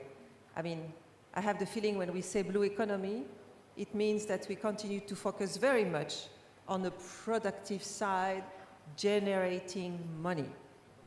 And I would like us to look at the ocean not only as a space where we can generate profit and benefit, but something that we should respect, both sides. But before I go there, then as I say, it's actually dramatic, because when I heard all the session today, I can see that we now have realized, finally, a bit late though, that we needed the ocean for the survival of humanity. We kind of know what we should do. So therefore we can continue to speak, you know, many hours about, you know, what we can do, but in reality, the problem is not there. Is the change of, there has to be a paradigm shift. There has to be a conscious, determined decisions of nations in the world that we will stop using and abusing nature as if it was ours only, because this is where the problem is. We haven't treated the ocean with respect, mostly because we consider that we human beings can do exactly what we want because we are supposedly at the top of everything and superior to everything and everybody. And I think this is one of the big problems. So the only scenario actually is one of realization that humankind is only one element in an entire ecosystem, that humankind is not superior, and that we should stop grading things in terms of superior and inferior, because this is what led to colonization, this is what led to having people being slaves. This is what led, and this is what leads still to a lot of problems. So I really see that in that sense. So we need above all political will, you know, because the solutions are there. We know what we have to do, but we need political will at all levels. We need to go beyond the nice commitment and speeches and take action. States have to take action. Countries have to take action, but actions that mean something, as I say, that have an impact. Then the other aspect is that we need to invest the resources where we say we're going to invest. And when it comes to this investment, you know, we need money. Indonesia, for instance, needs money to be able to implement its strategy. But let's consider very carefully what this investment is for. On the one hand, we want an investment to help the development, which is okay. But a big part of that investment should be on repairing the damage. Because we have damaged the nature. We have damaged the ocean. And we need to repair it. But above all, we need to make sure that we will prevent further deterioration. Because you see, the whole logic that, once again, we seem to know, but does it really trickle down? That if nature is destroyed, if oceans are polluted, we are dead. That's very simple. And you see, this has not really trickled down, I think. So we need these resources to be invested in repairing and preventing further destruction. So to prevent further destruction, that's the third element, we need to have strategies that take into consideration those components. Holistic and complete strategies, not only strategies that aim at economic growth. Because economic growth, this is what we have pursued over the last decades and decades and decades, and that have led us to where we are today. So you see, this is the whole spirit of the SDGs, the Sustainable Development Goals, that say there has to be a balance between people, planet, and prosperity. Prosperity is the one issue that the entire humanity has been pursuing at the cost of the planet and at the cost of the people. So everything we apply to other components apply to the so-called blue economy, or as I say, I'd rather call it blue development. So we need a strategy that gives the space, the resources, the respect to a number of other issues and not only the economic growth. And I think this is really where, in my view, the problem lies. Because after that, as I say, once we have that, the solution, what is being done by already a number of actors, and I'm sure we'll hear from you as well, is actually there. People are creative. There is a lot of goodwill. But we need to have that. Now, another aspect that I want to bring, it's also, as I say, we need the political will, and nations of this world have to take the proper decision. But it also goes down to each one of us as individuals. We also need to change the way we live. We also need to change the way we approach issues. Because otherwise, we are not going to achieve the result we want. And secondly, this is each one of us who, as citizens, voters in our respective countries, can demand the nations to do the changes we have to see. So for me, these are critical issues. I had a whole presentation prepared to tell you a number of things. But when I was listening really to everybody this morning, I thought, why repeat all that? Why tell you all these things that we've heard, that we know? No, I thought that there was this other message, which in my view is much more important. So the scenarios are that we need to change. You see, for instance, it's very significant in my view that we have this discussion in Belitung.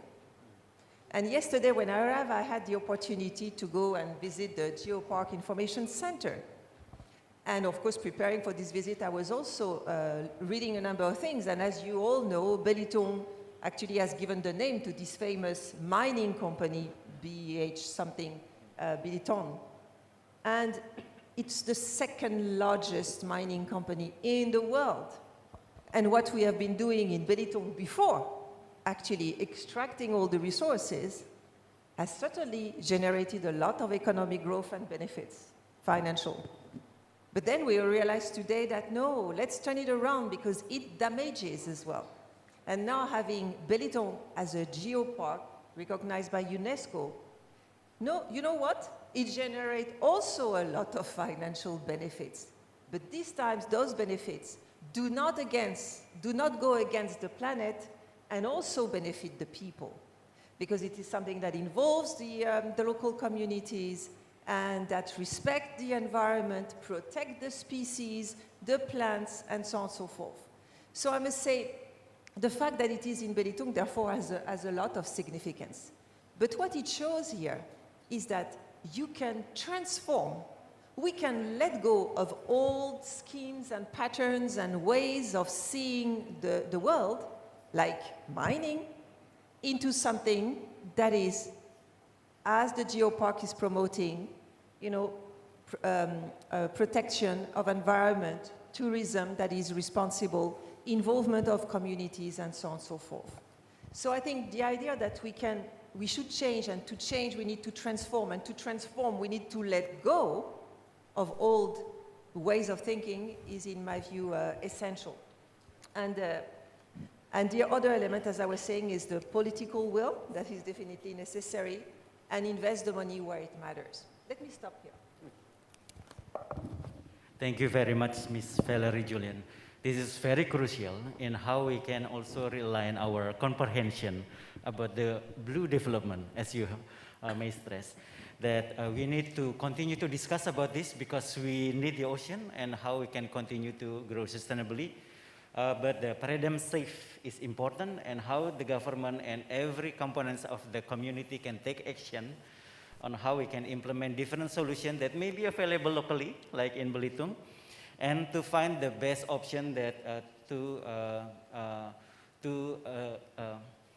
get prosperity, yeah, beside the current economic sector that has been developed.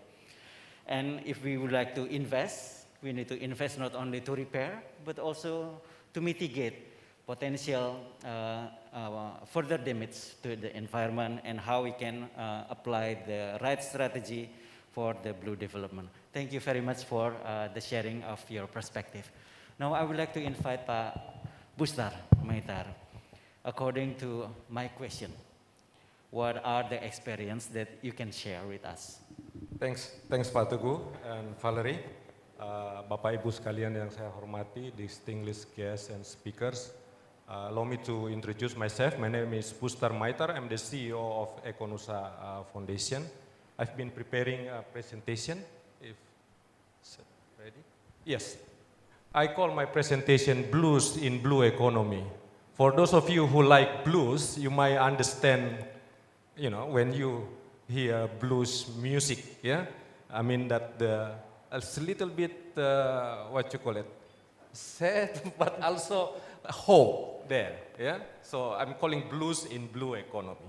You will understand later on. Next.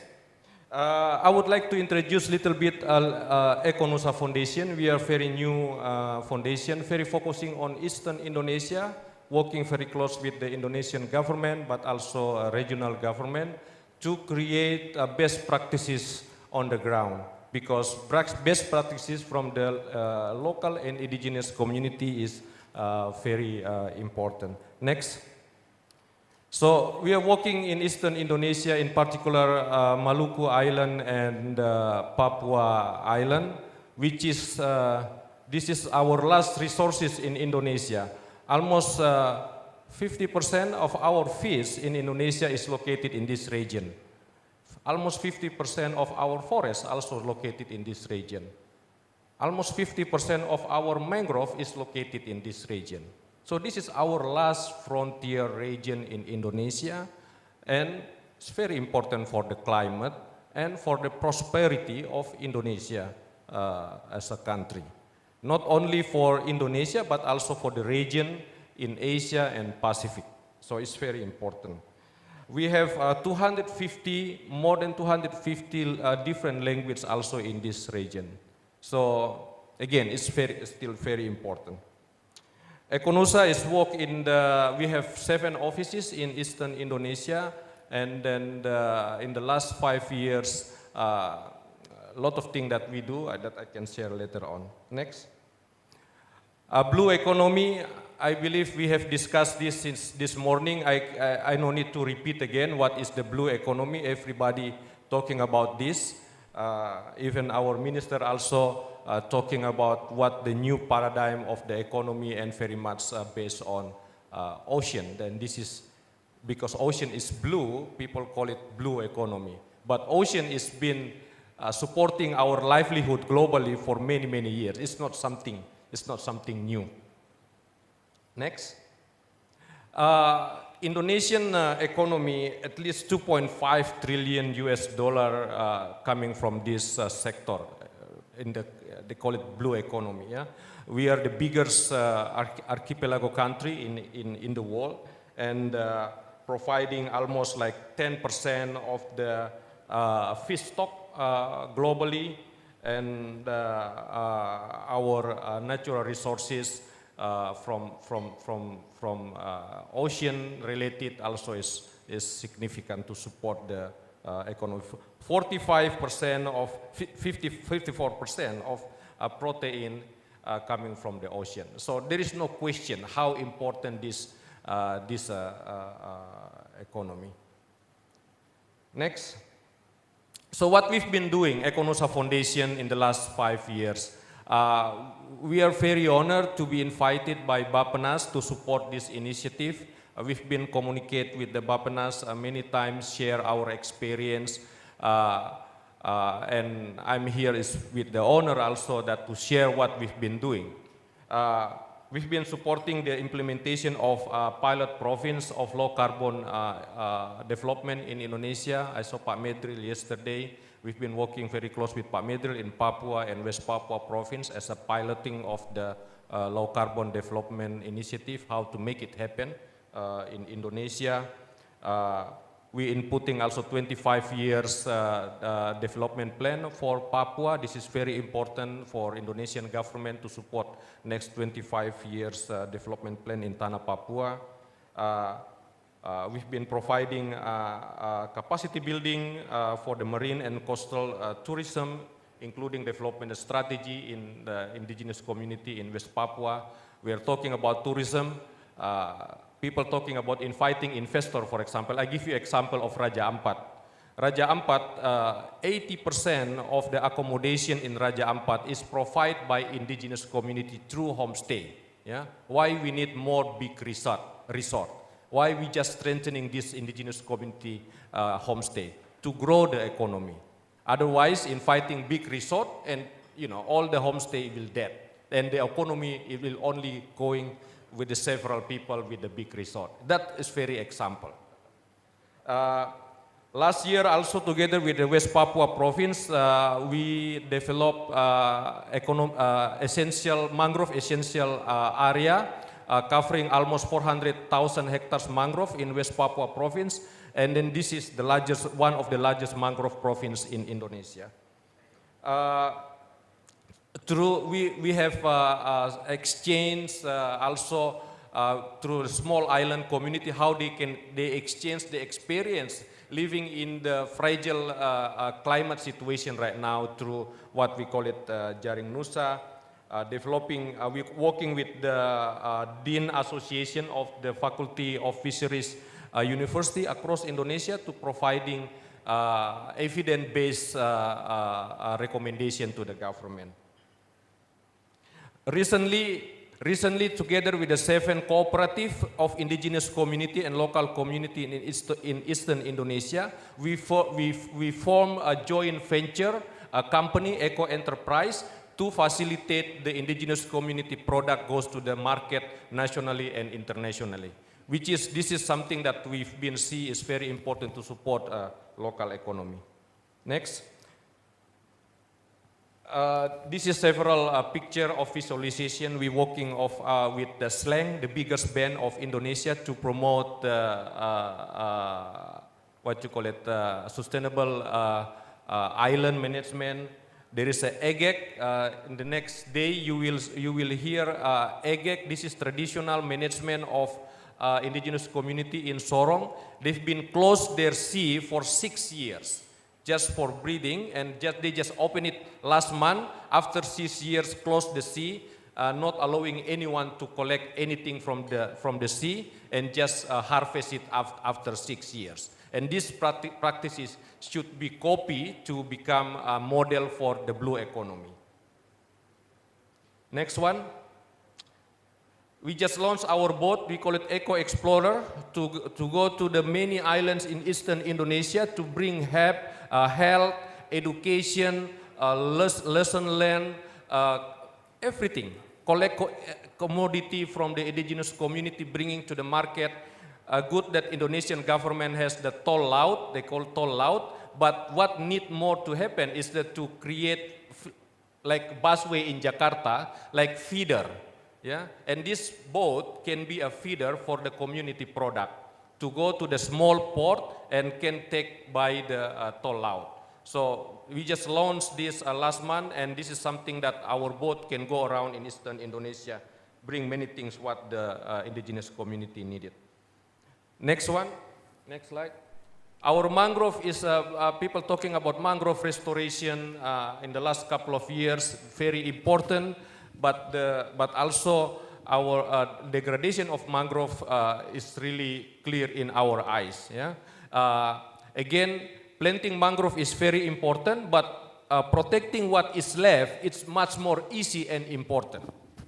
Because waiting until the mangrove is big, you need to wait for many years. But what is left to protect, that first that we need to happen. Next one. Your time is 1 minute more. Yeah, yeah. So this is mangrove area in the province. Next one. Next. Again, next. I don't need to repeat again. Our coral reef, the richest in Indonesia, but the climate change is threatening our coral reef. Next slide. Our fish is now off limit, yeah, and this is something need to restock. And the fish left that important to give to the indigenous and local community, yeah. So this data is showing need to be restocked. Next one. This is the emission scenario. None of this is great. We will reach the tipping point where we cannot allowing any more emission in the world. So it's very important, not only for Indonesia, but globally. Next. Next again. Plastic, of course, we're talking about plastic in the 2050. If we are not reducing our plastic, then there will be more plastic than fish in our ocean. So this is something that I call it blues in blue. Next one. Sea level rise, this is the scenario that in the 2100, almost half of Jakarta will flood it. The last one, that just for the recommendation, next one. Yeah, you can read this recommendation. First, G20, not only Indonesia. G20 countries should cut emission dramatically. Otherwise, we will be sinking. So if we're sinking, then there will be no blue economy. And this is something that I call blues in blue economy. Thank you very much. Please give round of applause for Pak Bustar. Thank you very much for the presentation from Ms. Valerie and also Pak Bustar. Now I would like to invite the questions from the audience, from the participants that are attending this event. Now I will like to take one question, the first question.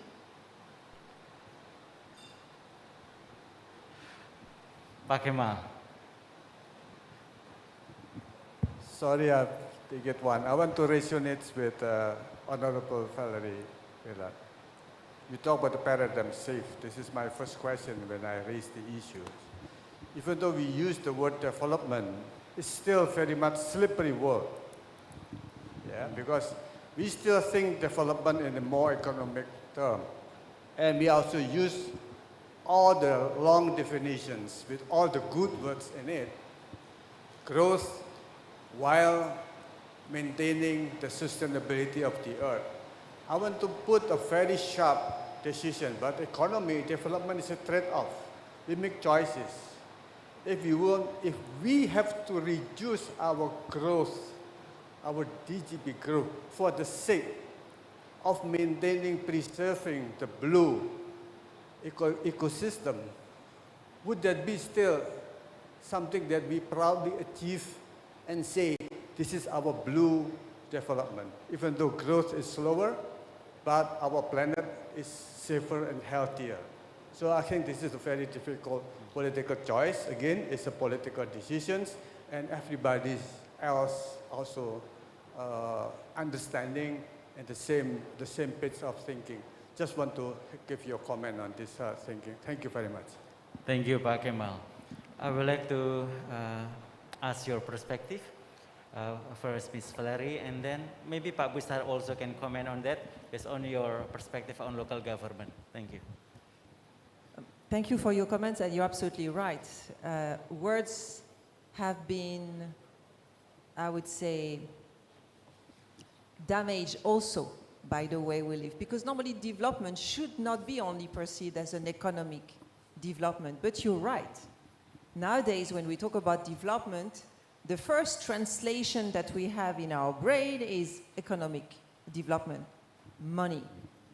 You know, the point of reducing growth is one that is certainly at the center of the success of what we do, but it's the most difficult one to achieve. Whenever you say that, you are either labeled as a communist or a crazy person or one of these green, ecologist, activists, because all the structure of our world has been based on this logic that we can only grow. But what a number of intelligent activists have said, growth until when? How much should we grow? Is there an end to growth? And actually, as a matter of fact, there is no end to growth, except the very limit that our planet has. And we are actually at this point, because the whole approach, the whole economic and development model that has existed so far has been on the premise that natural resources were infinite, that we can take and take and take as much as we want. But now we realize it's not possible. But the key for the change, for this paradigm shift, is actually with the G20 countries. Because 20 countries in the world, 20, those 20 countries, including Indonesia, out of 200 countries in the world, so that is to say only 10% of the countries of the world, produce 80% of the greenhouse gases. So you have 10% of countries that produce 80% of the greenhouse gases. And in order for that to change, these 20 countries have to agree that economic growth is not a panacea. What should be the panacea? It's this mutual respect and well-being of the planet, of the people, and what the plants and all what lives here. But this is the most difficult. So I'm afraid that we seem to be on the same line of thought, but that's the most difficult, because if you talk about reducing growth, then as I say, you're going to be labeled and soon be changed somewhere as a crazy person. But definitely, this is where the solution lies. We don't need to grow more, we need to live better, and to live better with the environment, respecting it, and giving back as well. So I don't have an answer to how to go there, but I just know that this is where the problem lies. Thank you. Pak Bustar. Yeah. Well, I would like to emphasize what Valerie is saying, that the 20 countries in the world producing 80% of global greenhouse gas emission. And this is something that I saying in the last slide, like, G20 countries should really committed to reducing emission of greenhouse gas emission. Otherwise, whatever economy that we talk about will not good for us. Pak Kemal is my teacher. I learned a lot from Pak Kemal. He know the answer basically. But anyway, it gives my perspective. I spent 11 years with Greenpeace. I started Greenpeace in Indonesia. Yeah? And when I'm campaigning to stop deforestation and then really confronting key companies in Indonesia a couple of years ago, who's producing pulp and paper and tracing forests, then they're saying, you're crazy, this is impossible. Yeah? But in 2013, first company saying, agree for no deforestation pulp and paper. And then following by another company, covering 80% of Indonesian pulp and paper. What's happening now? They still have a lot of land, still forests, real forests, in peatland. So what's happening now, they sell carbon credit from the forest that they not cutting when I'm arguing them to stop deforestation. They get the money. So it's possible, yeah? It's possible. Just need, effort to change the practices. I think this is also reflect to the G20 country, not only Indonesia, to really shifting the paradigm of the economic growth if we would like to more sustain Earth. Okay. I have 3 questions from the participant in virtual, in Zoom. I would like to combine it together, and one of the messages, the question is how we can promote the participation of different stakeholders. Yeah? What is the strategy to attract different participation from the stakeholders to sustain that the benefit from the blue economy can also create a balanced revenue, yeah, for the 3 aspects of sustainability.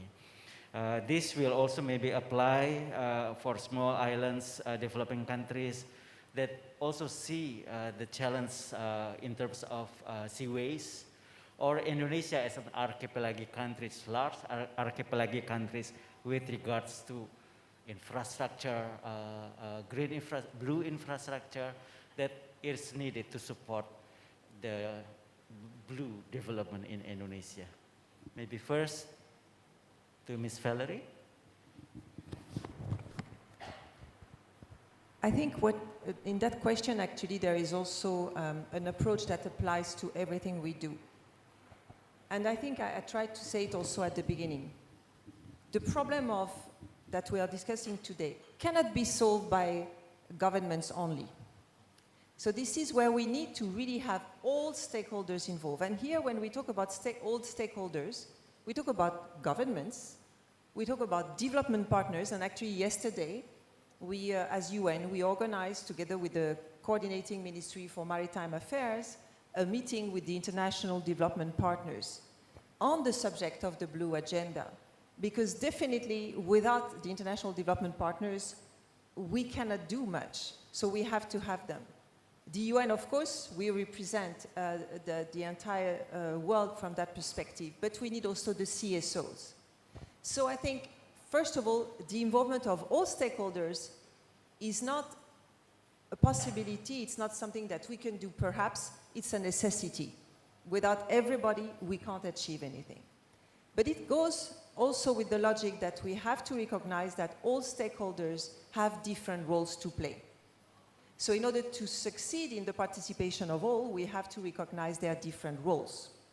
What we expect from governments, from leaders of a country, is to make the proper policy decisions, to put in place the proper framework, to have the good laws. What we expect also from government with the international partners is to identify the financial resources that are needed. But we need to recognize as well that individuals have a role to play, CSOs have a role to play. And this is also that role that is different.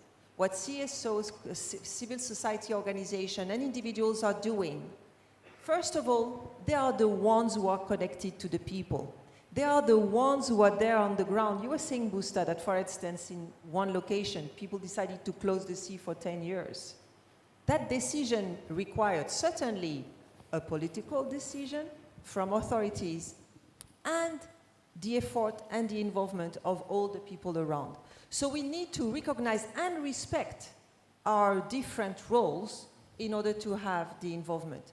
But we also need one point that actually you mentioned also, Busta, is that we need, in order to have the participation, we need to have proper information and education. People cannot participate and CSOs cannot be involved if they don't know. And you see, for this issue of the deterioration of the ocean, you remember I was telling you in my first intervention, it's only recently that we kind of realized that there is a problem there and that we must do something. Yet, I don't think we realize fully what it is. Because, for instance, if I say, like UNEP has mentioned, that in 2050, more or less, we will have more plastic in the ocean than fish. Even if it seems like, wow, I'm sure that we don't measure, we don't fathom what it means. You know that there is an island of garbage that is floating in the Pacific Ocean that has the size of my country, France. And France is not a small country. Imagine an island of garbage that has the size of a medium-sized country. But at the same time, people don't realize that when you use the straw, when you drink your Coca-Cola, or this or that, you know, whatever action we take has an impact. So that's why education is so important. And that's the second element for me for a good participation of all stakeholders. And the last point is information. What will make a difference in the participation of all stakeholders is that the information be shared in a transparent manner on what it does, the impact, on where the money goes, what are the actions taken. Transparency is key for actually all kinds of activities, but even more so in those activities that relate to the Blue Agenda. Thank you. Very insightful. Thank you, Ms. Valerie. Pak Bustar? Yeah. Maybe just at Valerie saying, I think we in Indonesia, we have already existing good system, yeah, and this is something that I really like to work together with Bapenas. I mean, we have existing planning process from the village level, provincial till national. And this is something that we need to strengthen the process to mainstream the whatever economic development that we are thinking to do, because otherwise that will be silo, yeah. And we've been facilitating, for example, a couple of villages to have a proper planning for the village planning, and this should be goes to the district, provincial, and national, because otherwise. And I don't want to see, I don't like to see, like, you know, later on there is a new minister called Minister of Blue Economy, because that should be integrated, yeah? That should be integrated in our development. And of course, like Valerie is saying, education is very important because otherwise indigenous and local community cannot participate if they don't have information. And then the education, either formal and informal, is really crucial. So cross-cutting is very important to generate participation in this process. Other thing also that I would like to emphasize, since this morning many some speakers talking about the finance. Yeah, we've been hearing from the civil society there is a lot of financial support is coming from the international community to support local and indigenous community. But like some of activity that I mentioned to you in my presentation, I've not seen that finance. I mean, we hear like millions of US dollar that provide by this fund or those organization or maybe UN and the kind of thing to support indigenous community to participate in the sustainable development, green economy, you know, those kind of thing. But somehow the money is just stuck somewhere. It's very hard to access. So where is the money for the indigenous community who will suffer from the climate that produced by G20 country? So this is something that need to think also how to unlock finance for the country like Indonesia, for the indigenous community, or for the local government, so they can generate also something to support the recover the economy and for the green development. Thank you, Pak Besar. Valerie, do you No, have I just one wanted more? to, of course, I like to provoke a little bit. Surely you have understood that by now. But when I was talking about education and information, and to reinforce the point of Busta, let me make just a parallel. Have you realized that for millenniums on the earth, there has been a rhetoric that led everybody to believe that women were inferior? Okay, that women didn't have the same intelligence as men, that women... But this was intentional.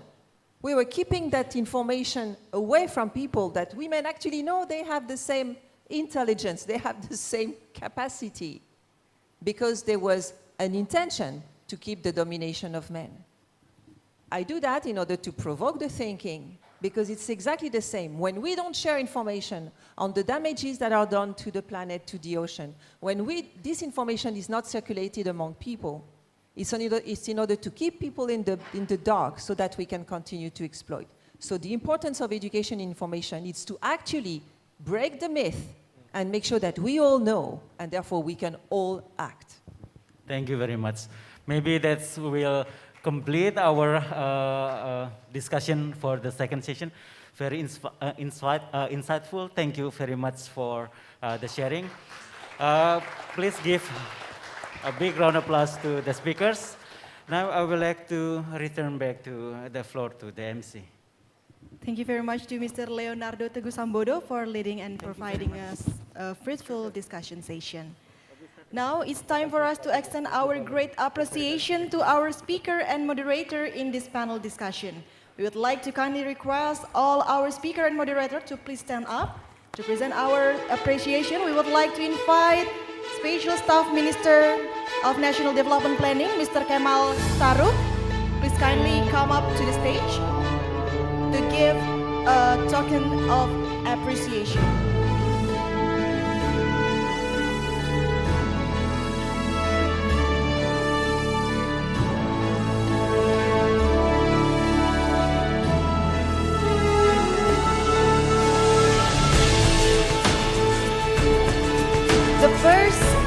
of appreciation will give to Miss Valerie Julian. The second token of appreciation will give to Mr. Bustar Maita. And last token of appreciation will give to Mr. Leonardo Teguh Sambodo as our moderator for this station. Let us give a big round of applause. And now we're gonna do a photo session to Mr. Kemal.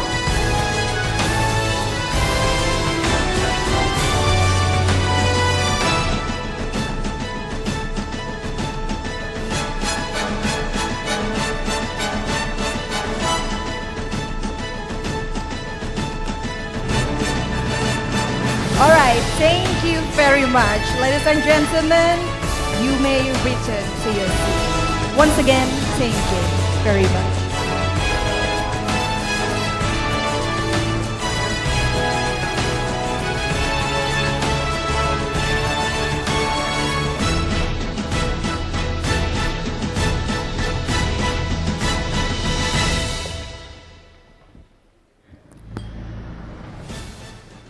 Distinguished guests, ladies and gentlemen, we are now entering the third session of today's international seminar. The theme of this session is Initiatives in the Scope of Blue Economy Development Implementation. The session will be led by Mr. Taufik, part of expert team for development of Blue Economy Roadmap. Without further ado, we would like to invite Mr. Taufik to take the stage. The time is yours.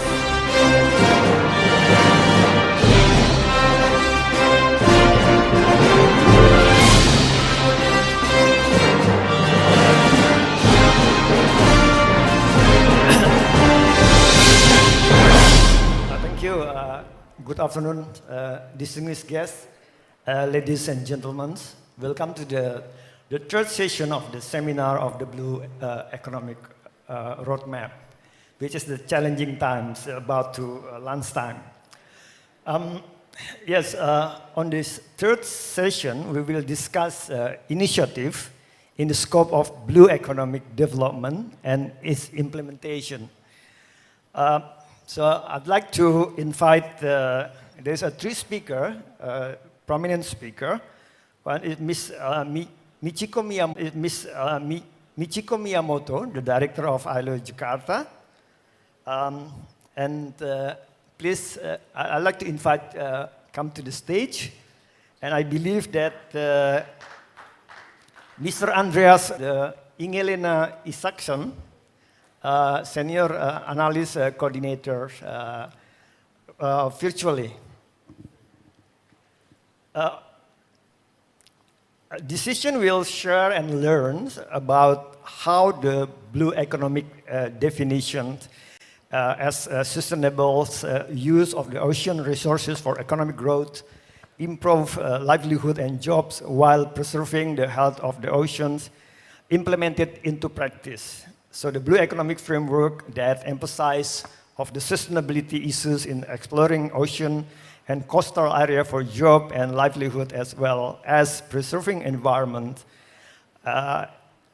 in that pretty much in line with the SDGs Valerie mentioned earlier, SDG goals ensuring that no one left behind as our global commitment. And we are glad that we have initiation who have long experience and track record in the international cooperation and have established a number of initiatives. To introduce first, the first speaker will be Ms.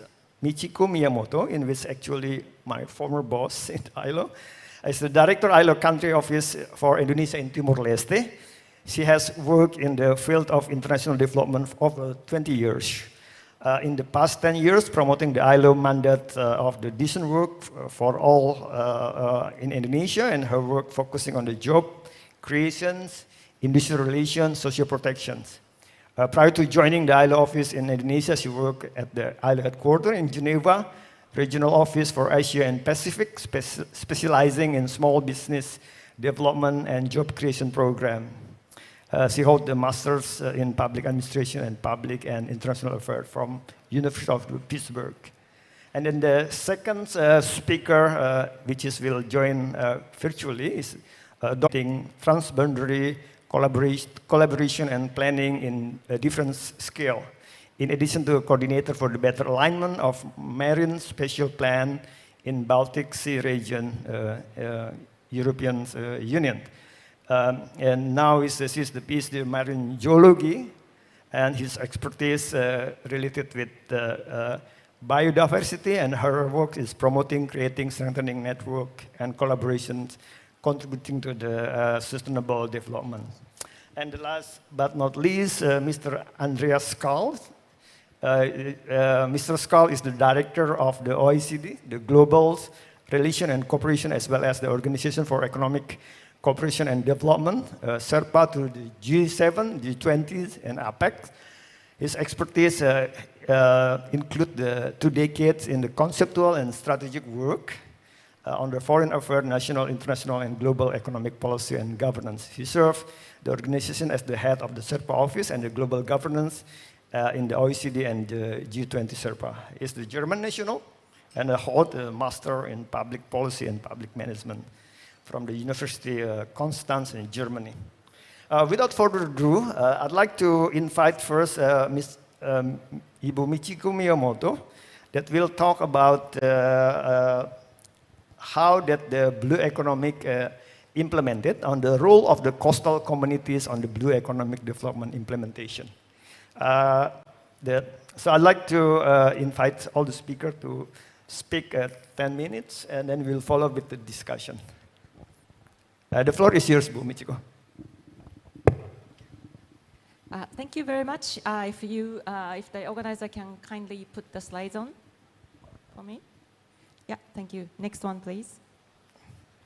Okay, so it is a pleasure to be with you, distinguished speakers, participants, to speak about this subject. Now, I'd like to not just going through the presentation, but try to build on what has been discussed and simply focusing on the key issues through this presentation. But the content is available who are interested. For that purpose, I would like to try to be concise as much as possible.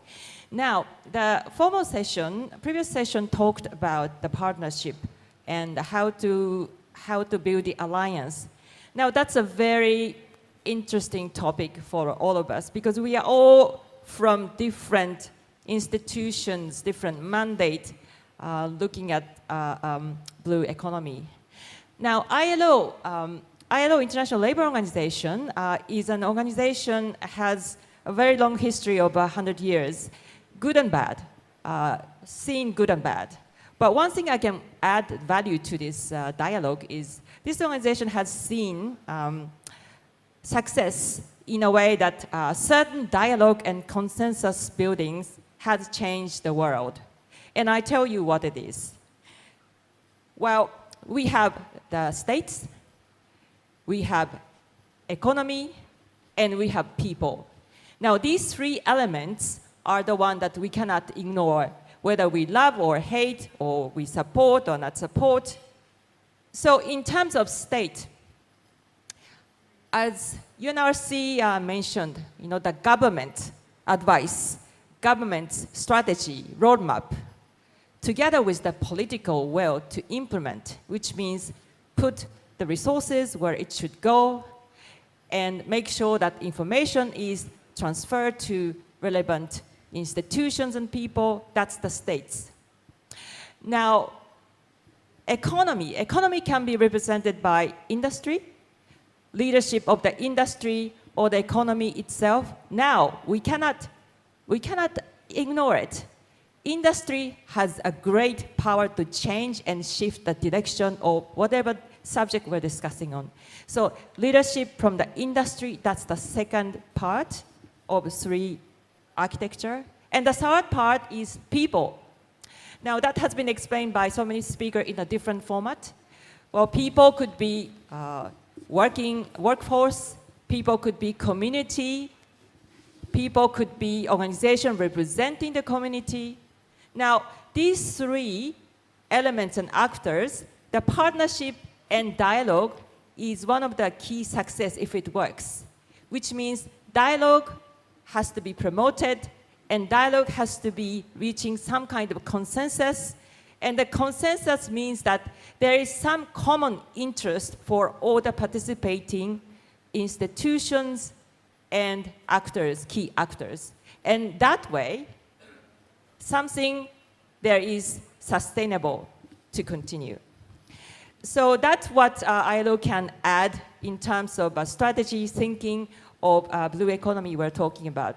We're talking about employment, which is, of course, people's area. If you lack of income and if you lack of means to support yourself, most likely they won't be thinking about protecting the environment. Most likely their concern is how to put the food on the table. So in that sense, people's job, how we transit to more sustainable job that support all other elements, you cannot forget this. Next one, please.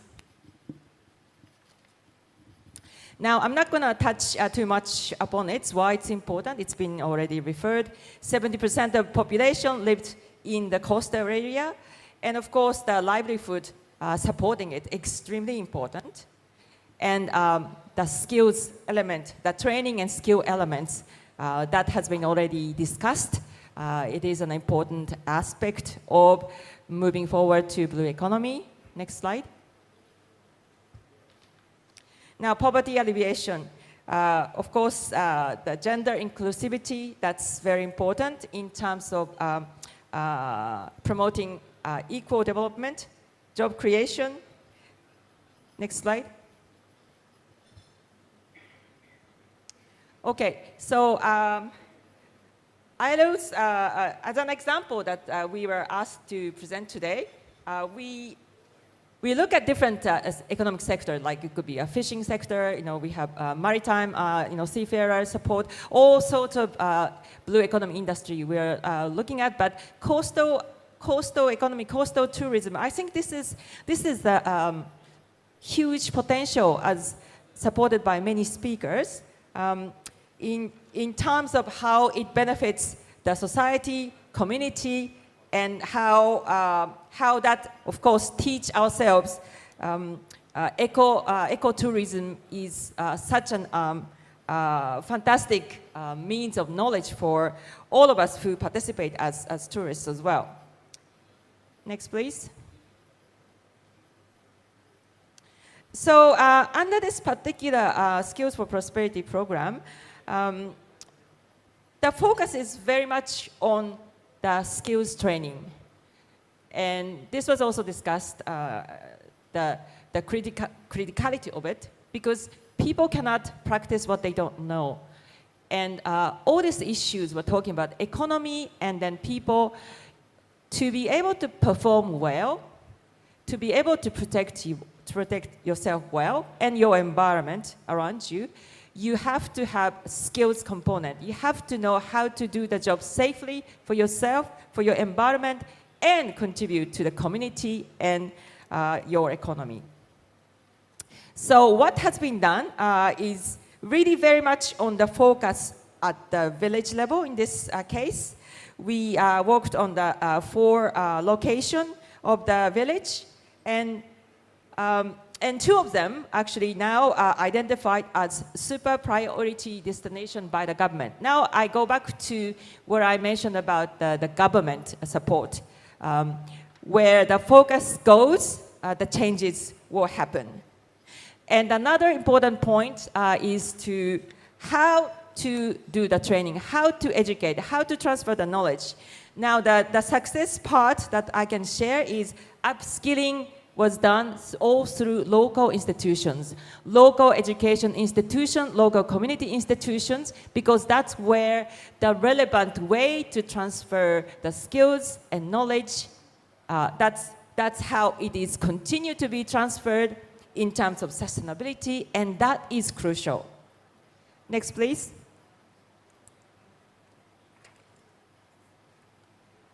Okay, so the relevant training to relevant target audience. Now, that really shows very clearly through our support to ecotourism at the village level. Often people are not having a high literacy rate. It has to be interactive, very easy to understand, and then it has to be a lot of after-training support. And we see a 100% success rate of completion and also high participation of women by following this type of training. 70% of the beneficiary are women, young women. 2 minutes more. Sorry. Okay, I just want to add, next one please. So ecotourism that discussed today, you know, it shows a lot of different supply chains. It's not just the tourism sector that we see. It shows the food production part, souvenir production, crafts, transport. All these things are linked to village prosperity. So we've seen that also through this community village ecotourism for support of the mangrove. And then what we found was very interesting was many visitors, you know, increase of visitors are actually neighboring parts of, you know, domestic Indonesian visitors, in which shows that, you know, local sort of knowledge can be increased by presenting a very attractive, interesting eco-tourism. And that can serve itself as an educational tool. Next, please. I will pass that one. Next, please. Okay, so so it's really, I'm losing my time now, but focusing on individual skills, individual village, uniqueness of it, that's why local-based approach always works. Don't just bring the investment alone, but it has to go along with the training that we provide. Investment is critical, infrastructure investment is critical, but that itself alone does not, it's not sustainable. It cannot exclude the local community that we develop. That's not the prosperity we would like to look at in blue economy. So hand-in-hand approach is absolutely critical. And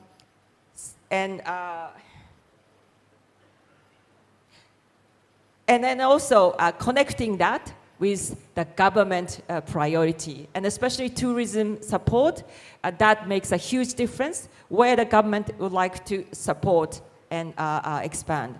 So maybe I'll stop here and then discuss more later through question and answer. Thank you very much. Thank you so much, Bu Michiko. Let's invite you to give a big applause to Bu Michiko.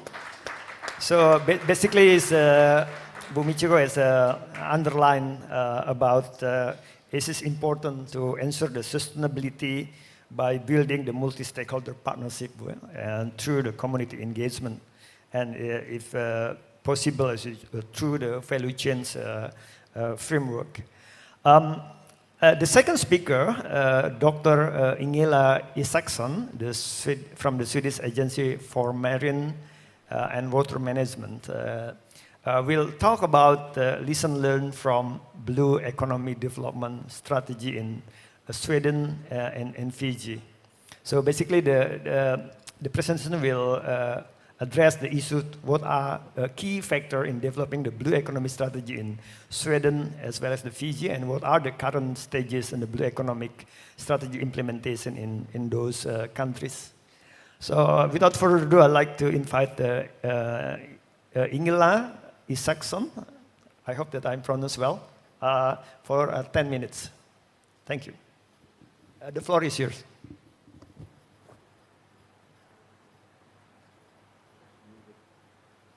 Can you hear me now? Yes, we can hear you. Thank you. So, Lama Singh, honorable guests, ladies and gentlemen, thanks a lot for inviting me. Could I have my presentation, please? I'm honored to be able to share you some experiences from Sweden and the Baltic Sea. Our national governmental agency, the Swedish Agency for Marine and Water Management, SWAM, is responsible for national management of Sweden's marine and freshwater environments, including fisheries management. Next one, please. Our agency have also been appointed by the government to be in charge of Sweden's marine spatial planning. Next one, please. So where about in the world are we situated? Close to the Northern Pole. 2 sea basins, the Baltic Sea and the Northern Sea. Sea basins that we share with 10 neighboring countries. Sweden borders all 9. Next one, please. And the next. In the Baltic Sea region, we share sea basin with 1 fish resource, 1 green infrastructure, and 1 shipping network, etc. That will say we share the same sea basin, our asset, our shared responsibility. BaseMap is a map service hosted by the intergovernmental organization HELCOM. This map service access to Baltic Sea maritime spatial planning relevant data from the original source where it's stored. Next one, please. Building alliances strengthen the network between planners and environmentalists, as well as other sectors, such as, for example, energy, fishing, shipping, both within and between countries, is what we have been and are doing in the Baltic Sea region. Shared knowledge and information, improved knowledge and shared planning evidence, where knowledge gaps are identified and filled, identifying overlapping interests and potential synergies and deal with them. This helps us to understand each other's plans and to adopt and take into consideration. It's important that all administrative levels are well connected, both within country as well as between countries and beyond sea basins. Next one, please. In the Baltic Sea region, we have 2 intergovernmental organizations that unite us. HELCOM, which field of expertise is environment. VASAP, which field of expertise is planning. HELCOM leads on behalf of the member states the work for a shared view on the status of the marine environment and the main pressures at the sea basin scale and how this should be managed. VASAB is intergovernmental multilateral cooperation between member states on spatial planning and development. 10 years ago, HELCOM and VASAB joined forces, and since then, we have a formal HELCOM-VASAB Marine Spatial Planning Working Group and a subgroup on data, an ongoing discussion to also take on board a planning forum as another subgroup. Recently, a joint roadmap for marine spatial planning was adopted by the member states. Next one, please. The planning forum relates to the national planning process and has a central role in the implementation. It functions as a regular platform where specific planning issues are discussed. It provides a cross-border consultation on national plans beyond obligation within the ESPO Convention. For example, we have discussed issues such as shipping routes, long-lasting mechanisms for cross-border collaboration, digital plans, fishery and offshore wind farms, bottom trawling, border issues, etc., and much more. Next one, please. Working together with our neighboring countries have been a guiding star. Already in 2009, the first macro-regional strategy was approved. It's an agreement between the member states and the European Union and the European Commission to strengthen the cooperation between the countries bordering the Baltic Sea. Its objective is saving the sea, connecting the region, and increasing the prosperity. And then we have the European Union legislation that unite us, as for example the Marine Spatial Planning Directive, the Marine Strategy Framework Directive, the Water Frame Directive, the Common Fisheries Policy, etc. Next one, please. Recently, 4 priorities for funding were set within the Baltic Sea program, where funding is allocated for working towards innovative societies as well as water smart and climate neutral societies and cooperative governance. Next one, please. To speed up blue economy opportunities, the government in Sweden adopted the Swedish Maritime Strategy for People, Job and Environment in 2015. a holistic approach to sustainable blue growth that addresses the ecosystem restoration needs, business needs, and making the coastal regions attractive by combating pollution and protecting cultural heritage. The strategy is backed up by action in multiple domains, including functional rules and permit process and marine spatial planning. Next slide, please. In our shallow part of the ocean, the situation is similar to the rest of the world. On this map, we conclude that none of the open basins in the Baltic Sea has an acceptable ecosystem health status. 4 areas of concern stands out: eutrophication, threat to biodiversity, hazardous substances, and climate change. The marine ecosystems are slow to respond to reduced pressures. And in spite of major efforts to address point sources pollution since the 1970s by all Baltic Sea countries, our environmental objectives are yet not met. These pressures to the ecosystems are a direct threat to our blue economy aspirations and needs to be addressed. Next one, please. Marine environment affect humans and human well-being in many ways. In the State of the Baltic Sea Status Report, HELCOM made an economic analysis of sea uses. Different sea uses contribute to national economies and provide employment. Not only hard sectors with statistics, also local recreation in the Baltic Sea has significant value. Next one, please. In addition to use, also the state of the environment affects human well-being. This effect can be captured in monetary terms. Examples show the potential monetary losses if we do not achieve the aim of the Marine Strategy Framework Directive, good environmental status. So again, healthy oceans provide the foundations for sustainable blue economy. Next one, please. To tackle the challenges of our ecosystems and recreate much important ecosystem services, we have learned that we need to understand all the pressures and act on them in conjunction. We also note, of course, that we need to prioritize and tackle the key flows that impact the oceans. The key flows that need to be addressed differ from country to region. But the legacy framework also needs to be adapted to tackle emerging challenges and opportunities. Next slide, please. In the Baltic, we have a shared ecosystem. Birds, marine mammals, or fish don't care about country borders or maritime zones. Next one, please. But how to do an ecosystem-based approach in practice? Firstly, we need to have a common vision, common understanding, where the key elements are to consider for the whole ecosystem, including all human activities, and address cumulative effects and not compromise ecosystem functioning. In the joint work within the HELCOM VASAP MSB working group, we identified key elements important to implement in the planning process, such as, for example, working towards achieving good environmental status, use best knowledge and practice, look for alternative development, identify ecosystem services and mitigation measures, and make sure to be inclusive and adaptive. Next one, please. 2 minutes more, please. Yeah, I will speed up. In the Baltic, we use the concept of marine green infrastructure.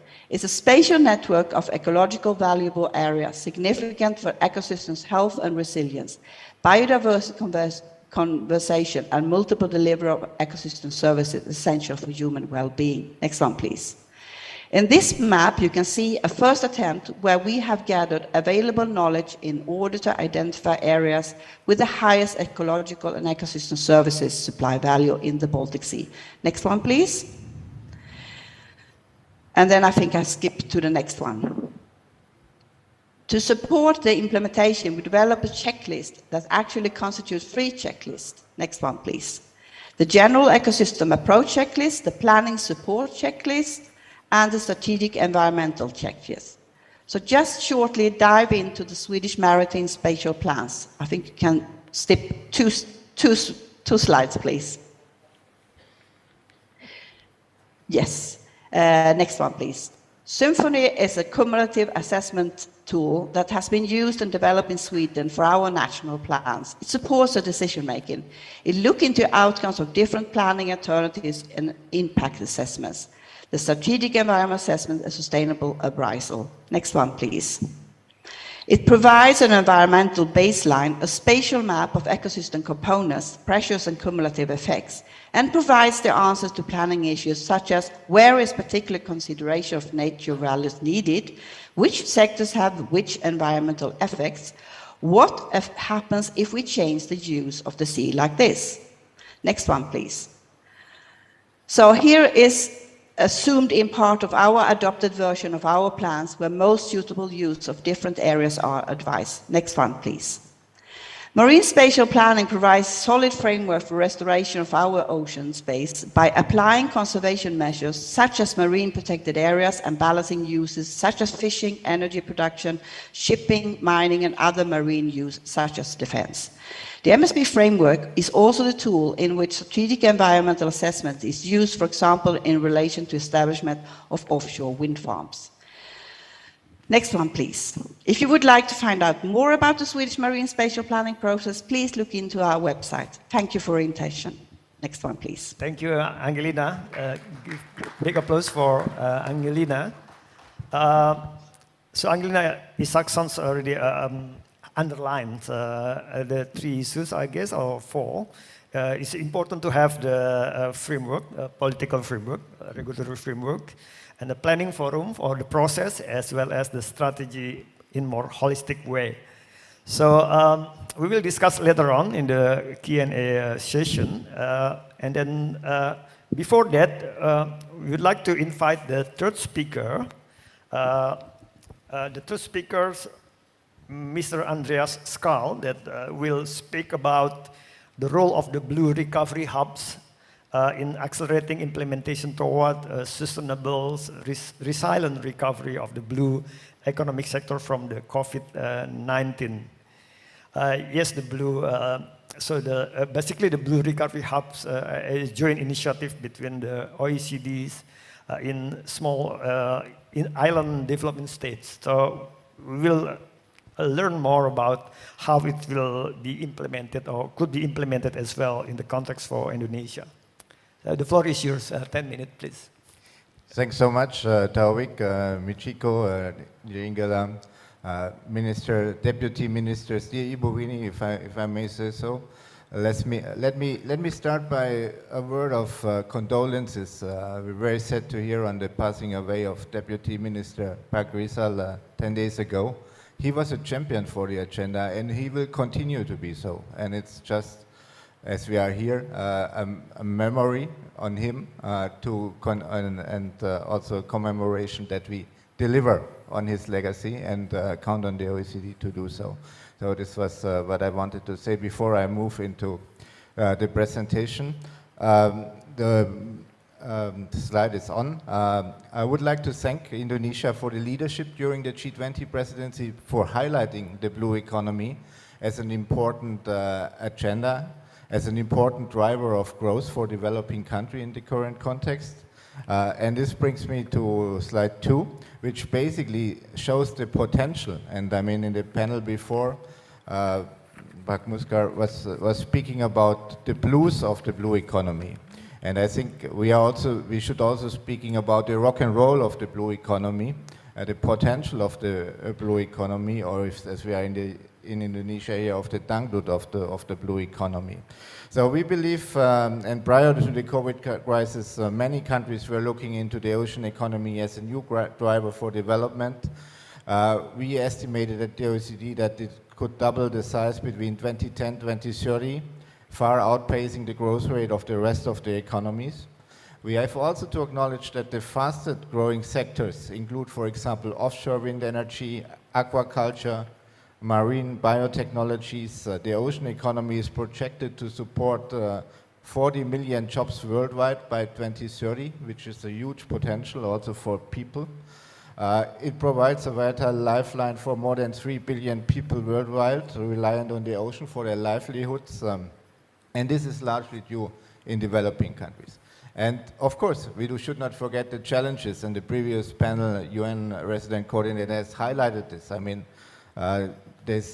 we all know the greenhouse gas concentration, sea level rise, ocean heat, ocean acidification. They are all at new let's say, set record levels. The last century global raw material use rose at almost twice the rate of population growth. The amount of plastic waste globally is on track to triple almost by 2016, and only half of it is ending in landfill and less than a fifth is recycled. So it's crystal clear that this development on the growth side is not without challenges on the sustainability side. And this is where we need a partnership. Next slide, please. In this context, we believe that the OECD is critically that emerging economies, developing countries are still not benefiting fully from the opportunities while paying fully for the challenges. They are the most reliant countries on the ocean economy sectors, mainly through tourism fisheries. But for example, small island development states, maritime tourism alone accounts for over 20% of their GDP. Yet, these countries capture only a small fraction of the global value added from ocean economy, as you can see here in the graph. So we need to work together that developing countries, emerging economies, can benefit more from the fruits of the blue economy.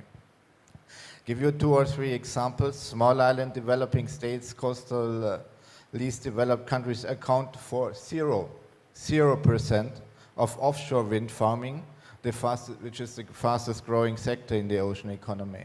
They account for less than 0.1% of agriculture, which is the world's fastest growing food production.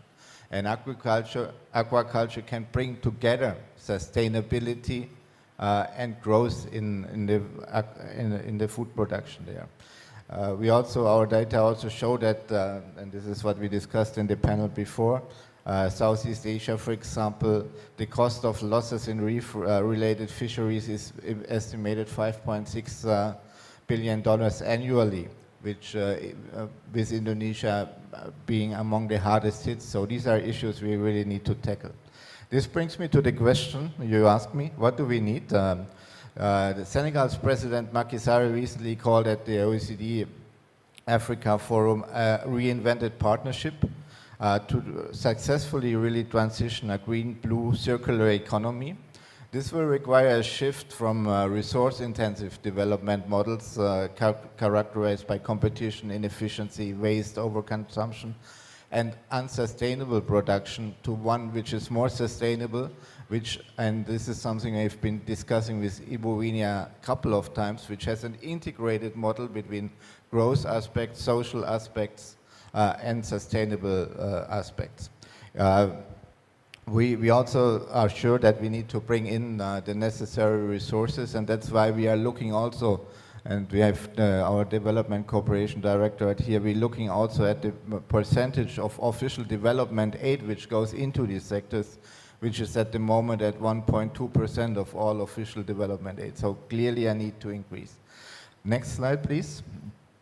We are supporting in this context this sustainable use conservation of ocean resources through the Sustainable Ocean for All initiative, which promotes this kind of integrated approach. So what we are advancing here is global regional analysis on small island developing states looking at innovation opportunities in the blue economy, direct finance in support of the ocean economy in developing countries, provide country-level analysis, including through the Sustainable Ocean Economy country diagnostics. And this brings me to the role of Indonesia and to the cooperation we have been developing and advancing with Indonesia. OECD and Indonesia brings this issue at the forefront of the global agenda. I'm proud of the cooperation between the OECD and Indonesia on the Blue Economy Framework of Indonesia, on the Blue Economy Roadmap of Indonesia. Our analysis found that Indonesia's ocean economy is expanding rapidly and it's largest across ASEAN countries, with ocean economy sectors accounting for 28% of GDP. And this brings me to the next slide already. Emerging economies, emerging sectors, as well as innovation in existing sectors, marine renewable energy, are particularly promising for Indonesia. This brings me to my last slide, and I have 2 more minutes to go. We acknowledge the last slide. This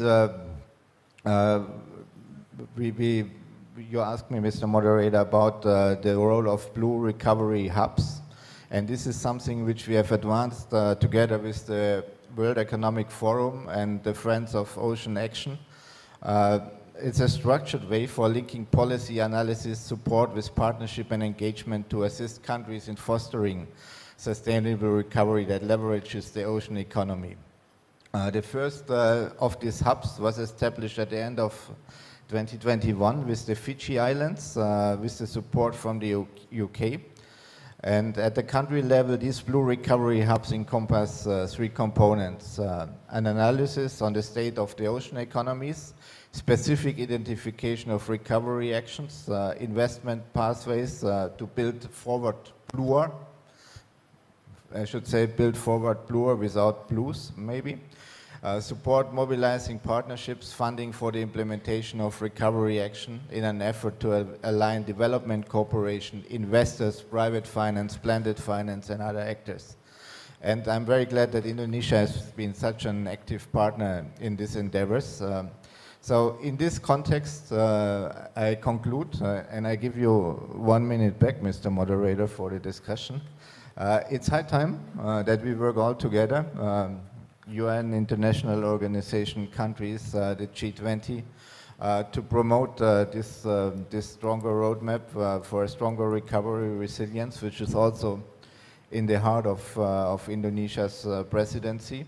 On our side, we're happy to bring in our OECD Sustainable Ocean for All initiative, which promotes this integrated approach, and we believe that in this blue recovery hubs, there is potential to work together. Thank you very much indeed. Thank you so much, Andreas Gals, for managing time. We have actually very good presentation. I hope that we have more time to share and discuss. But yes, thanks. I think Andreas emphasized on the approach, what they call it, the Indonesian Blue Economic Hub that implemented in other countries, particularly the small island states. So it's basically starting with the diagnostics, financing issues, the mobilizing the private finance or multi-partners mobilizing, as well as the guidance in terms of move forward. So we have another, I'm using the timer. So we have 15 minutes for discussions. So I'd like to invite maybe three from the floor, 3 questions first. And please identify yourself as well as to whom that the question need to be addressed. I saw that in the left-hand side over there, and from the middle row, is there any clarification need to be made on the left-hand side? Okay, only one. So yes, please. Okay, thank you for this opportunity. My name is Samuel. I am from Bappenas, and I would like to ask Ms. Michiko regarding sustainable development for coastal communities. In your presentation, you mentioned that 70% of Indonesia's population live in coastal area, and many of them are still in poor condition. People reside in a coastal environment are not well informed about how to manage the natural resources near them. The coastal communities have not adequately appreciated the role of natural resources due to a lack of knowledge about the prospect. And also you mentioned that some important issues such as community-based participations and trainings. However, there is still a possibility of uncertainty of business climate that may make local businesses unsustained. My question is, in your opinion, what external factors do we need to address to strengthen the blue economy development implementation for local community? Thank you. So, Bu Michiko. Well, thank you very much for that question. Very interesting one.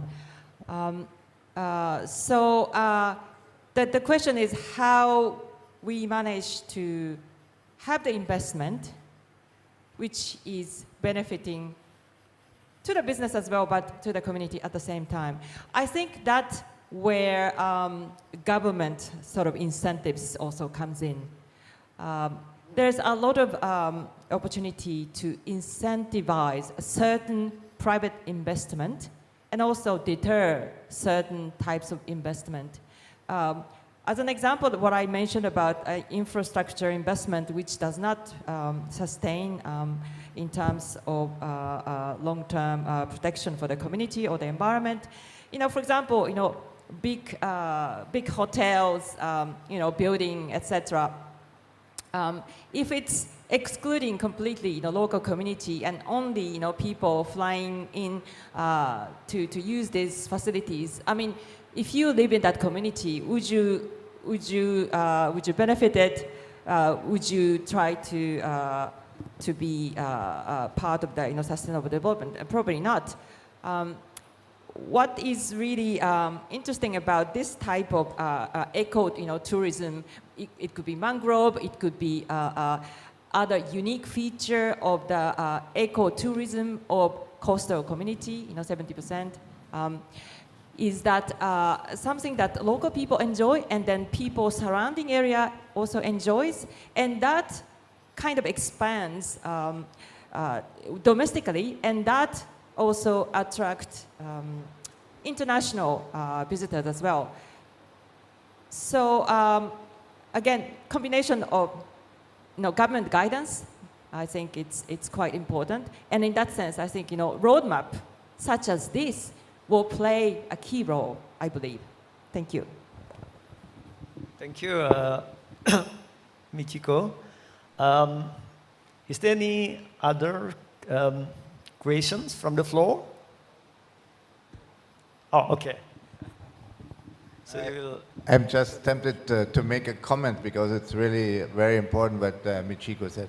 Let me tell you, I mean, I think maybe 25 or maybe it's now already 30 years ago that I took my A-levels, and we had to write an essay which said, which had the title, "Tourism Kills What It Loves."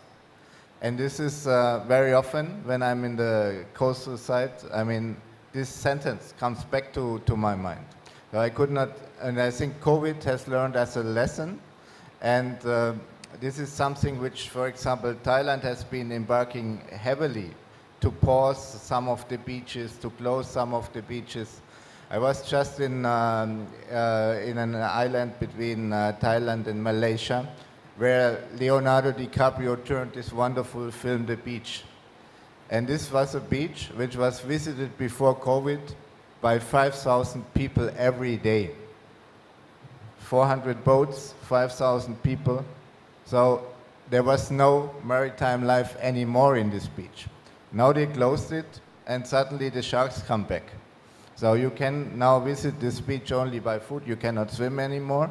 I mean, this is of course an extreme thing, but it shows you that countries, developing countries who receive so much from tourism, need to think very carefully, and we are happy and ready to help how smart tourism, how sustainable tourism, how green tourism can be built instead of just bringing masses to places where no more coastal life or no more life will be built. So this is just something which I believe COVID gave us an opportunity to rethink the model we do. And tourism is a fantastic example. And being here in Belitung, I mean, and in this wonderful environment, and I know that Indonesia, Bappenas, you're doing a lot to rescue the water parks and to do this. And this is something which I think which could be top on our agenda of working together. Thank you, Andreas, for additional comment. Angelina, you have additional response? Yeah, like, yeah, okay, yes, please. I think it's already been stressed, but I would really point out that it's so important to make sure that all the administrative levels from the local level and upwards that needs to be part of the process in the decision making. And also, as a governmental agency, we need to have big ears and a large heart, and to acknowledge everyone's voice and make them heard and taken into consideration. So I would say dialogue, dialogue, dialogue, as we've been mentioned earlier. I think those are crucial for making the moves forward. Thank you. Thank you, Ingela. Basically, you emphasize what Bu Michiko already mentioned earlier about the need for the social dialogue, engaging the community. We have 4 minutes to go, and then I seems that the presentation is straightforward. People really well understood, I guess. So I'd like to invite all speakers, maybe from Andreas, to have the final remarks, 1 minute each, and followed by Michiko and Ingela. So Andreas?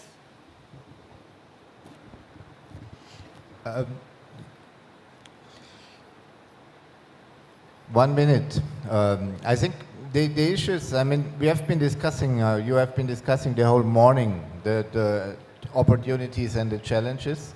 I think what I said in my presentation of coming back with an integrated approach, taking into account economic potential, social needs, sustainability needs, is something which we vitally need as a concept.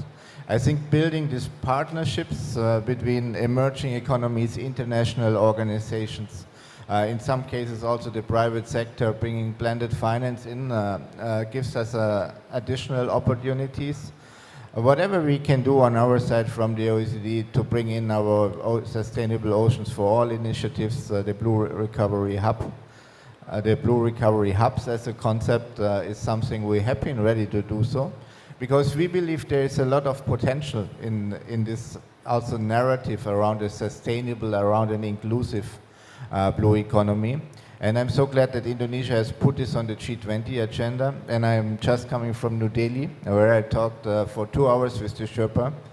And we also said, I mean, it's good that Indonesia has paved the way for this agenda item on the G20. But look at the coastline of India, which is, I don't know, maybe 4,000 or 5,000 kilometers. I stand to be corrected, but it's huge, the potential. Thank you. Thank you, Andreas. Bu Michiko? It's always most challenging to give short comments at the end. But I say that human capital is, in many countries, the most underutilized force and resources. And in this case, blue economy. And I say that in a most sincere way. And I say that because this coastal, ecotourism throughout countries such as Indonesia, seeing is believing. And when people participate and when they enjoy the environment, and that attracts more people, that is an enormous transformation when we replicate. So I would very much would like to continue support in that effort from what we do here. So thank you. Thank you, Michiko. Inge? Thank you. It's very difficult to add something to very clever and notable comments that have already been said. But I would only like to say 2 words, better together, because I think that's the most important things, and that's really what Indonesia is doing and also setting the agenda for, making sure that we have a good building partnerships and making the way forward in a sustainable way. Thank you. Thank you so much, Inge. So before we sum up and close, let me just summarize what we discussed in the last 1 hour. I think the sustainable blue economic offer vision for countries' effort to build back better for the COVID-19 pandemic through the inclusive growth by shifting away from business as usual and embracing the more sustainable development pattern associated with the blue economy, including also building the partnerships as mentioned by the panelists. And when it comes to the community development through the local economic development, along with relevant multi-stakeholder is crucial through the social dialogue. And the ecotourism, one of the example, is crucial to ensure the program sustainability that will allow the community to engage, amplify the local need and solution, and then allow the local community to see the tangible benefit of the program implementation for the further scaling up and replication.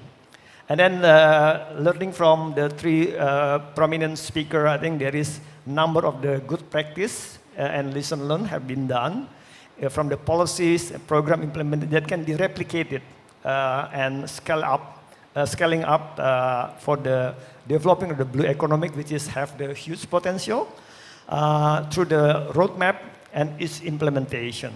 So to sum up, I'd like to thank you for all speakers, distinguished guests, the Michiko Miyamoto, Ingelina Isaacson, and Andreas Skal for insight as well as the presentation. And thanks for all the floor who participated in the discussion as well as the presentation. So let me invite you to, again, give the big applause for the all speaker and all of us. And I handing over to the MC. Thank you so much. Thank you very much to Mr. Taufik for leading the session and providing the conclusion regarding this session. Now it's time for us to extend our great appreciation to our speaker and moderator in this panel discussion. We would like to kindly request all our speakers and moderator to please stand up. To present our appreciation, we would like to invite Deputy for Monitoring, Evaluation and Control of Development, Ministry of National Development Planning of the Republic of Indonesia, Mr. Rudi Suprihadi Prawira Dinata. First token of appreciation we'll give to Mr. Andreas Skal.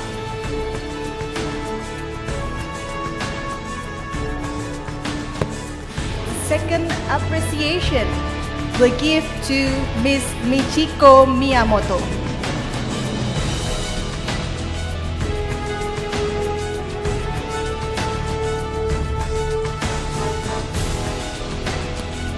And last, the token of appreciation we'll give to Mr. Taufik as our moderator.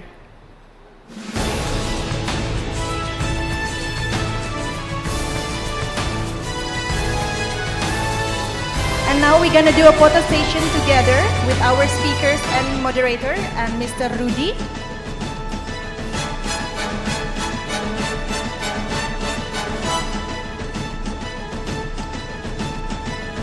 Let us give a big round of applause. Ladies and gentlemen, you may return to your seat. Once again, thank you very much.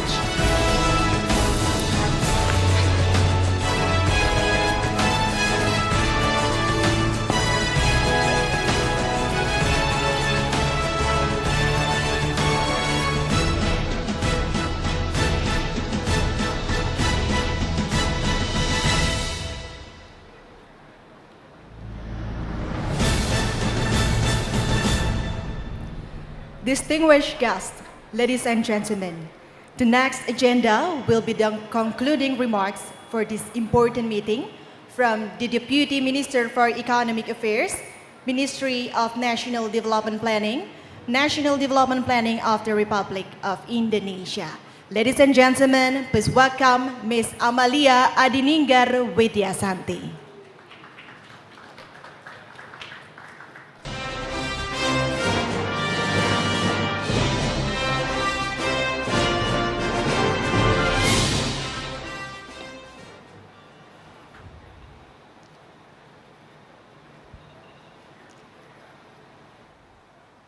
Assalamualaikum warahmatullahi wabarakatuh. Good afternoon and best wishes for all of us. Distinguished ladies and gentlemen, we have now come to the end of the day of the G20 side event seminar on the development of Indonesia's blue economy roadmap. I would like to thank the speakers for their excellent thought-provoking talks the committee and the organizer for organizing and controlling the seminar's agenda. Without your input, ideas, and discussion, this seminar of this G20 side event would not have been successful as now. Distinguished guests, ladies and gentlemen, let me put the 7 key takeaways of our side event. Number 1, the term blue economy refers to a relatively new field that includes economic activities depending on the seas and oceans to improve productivity and achieve a more inclusive and sustainable economic development. Number 2, the economic potential of ocean economy can double just within 20 years from 1.5 trillion US dollar in 2010 to 3 trillion US dollar in 2030. Number 3, since oceans can create value added and innovation, blue growth is potential to promote the long-term growth because the key to sustain high economic growth in the future is only innovation and productivity. Number 4, a gap analysis is important to be done and to identify. One is the existing and future state of the blue economy's demand and supply approach, and we need to also identify the gap between current economy ocean practices and sustainable blue economy principles. Number 5, some important aspects to consider to promote paradigm shift represented by strong political will. We need to improve literacy, transparency, and accessible information so everyone can provide strong collaboration to put forward the blue economy agenda. Number 6, we have to focus on innovation, applying environmentally friendly technology, and improving evidence-based policymaking in order to realize the optimum value from our blue economy development. Number 7, it is important to build collaboration with focus on community involvement in the implementation of blue economy development. On overall, the blue economy can drive the recovery from the scarring effect and ensure resilience in Indonesia to be able to withstand in the future crisis. And we can really kindly to connect to the blue economy recovery hubs initiated by OECD to accelerate the implementation towards a sustainable and resilient recovery. Distinguished speakers, ladies and gentlemen, I would like to emphasize that the benefit of today's session does not stop at only our knowledge accumulation and our knowledge, but we need to put forward to encourage all participants to contribute to transform Indonesian economy into a more sustainable, productive, and prosperous nation. I will conclude my 7 key takeaways now, and thank you very much for your kindly participation. Wassalamualaikum warahmatullahi wabarakatuh. Let us give a big round of applause to Ibu Amalia Adininggar Widyasanti. Thank you, Ibu Amalia, for the concluding remarks. Distinguished guests, ladies and gentlemen, finally, the entire organizing team of this side event would like to sincerely thank our excellent speakers, our honorable guests, and all who have participated actively in our side event today. After this, you may head to the Lengkuas restaurant for us to have the lunch break. Along the way, just outside this room, you will also find exhibition product creative and N219 prototype. In addition, here will also be a series of island hopping activities and a culture exhibition on September 9. Please contact the committee after this event if you are interested and participating in these activities due to limited capacity. Participants can fill out a survey about the economic impact of holding the Ministry G20 Development Working Group side event meetings and can scan the QR code to fill out the survey. We hope that the whole series of the side event can contribute to formulation of policy recommendation on the strategy to empower our blue economies as well as the enhancement of collaboration among G20 countries. My name is Sakila Cahyamentari Isgani. Good afternoon and see you at the next event. Thank you.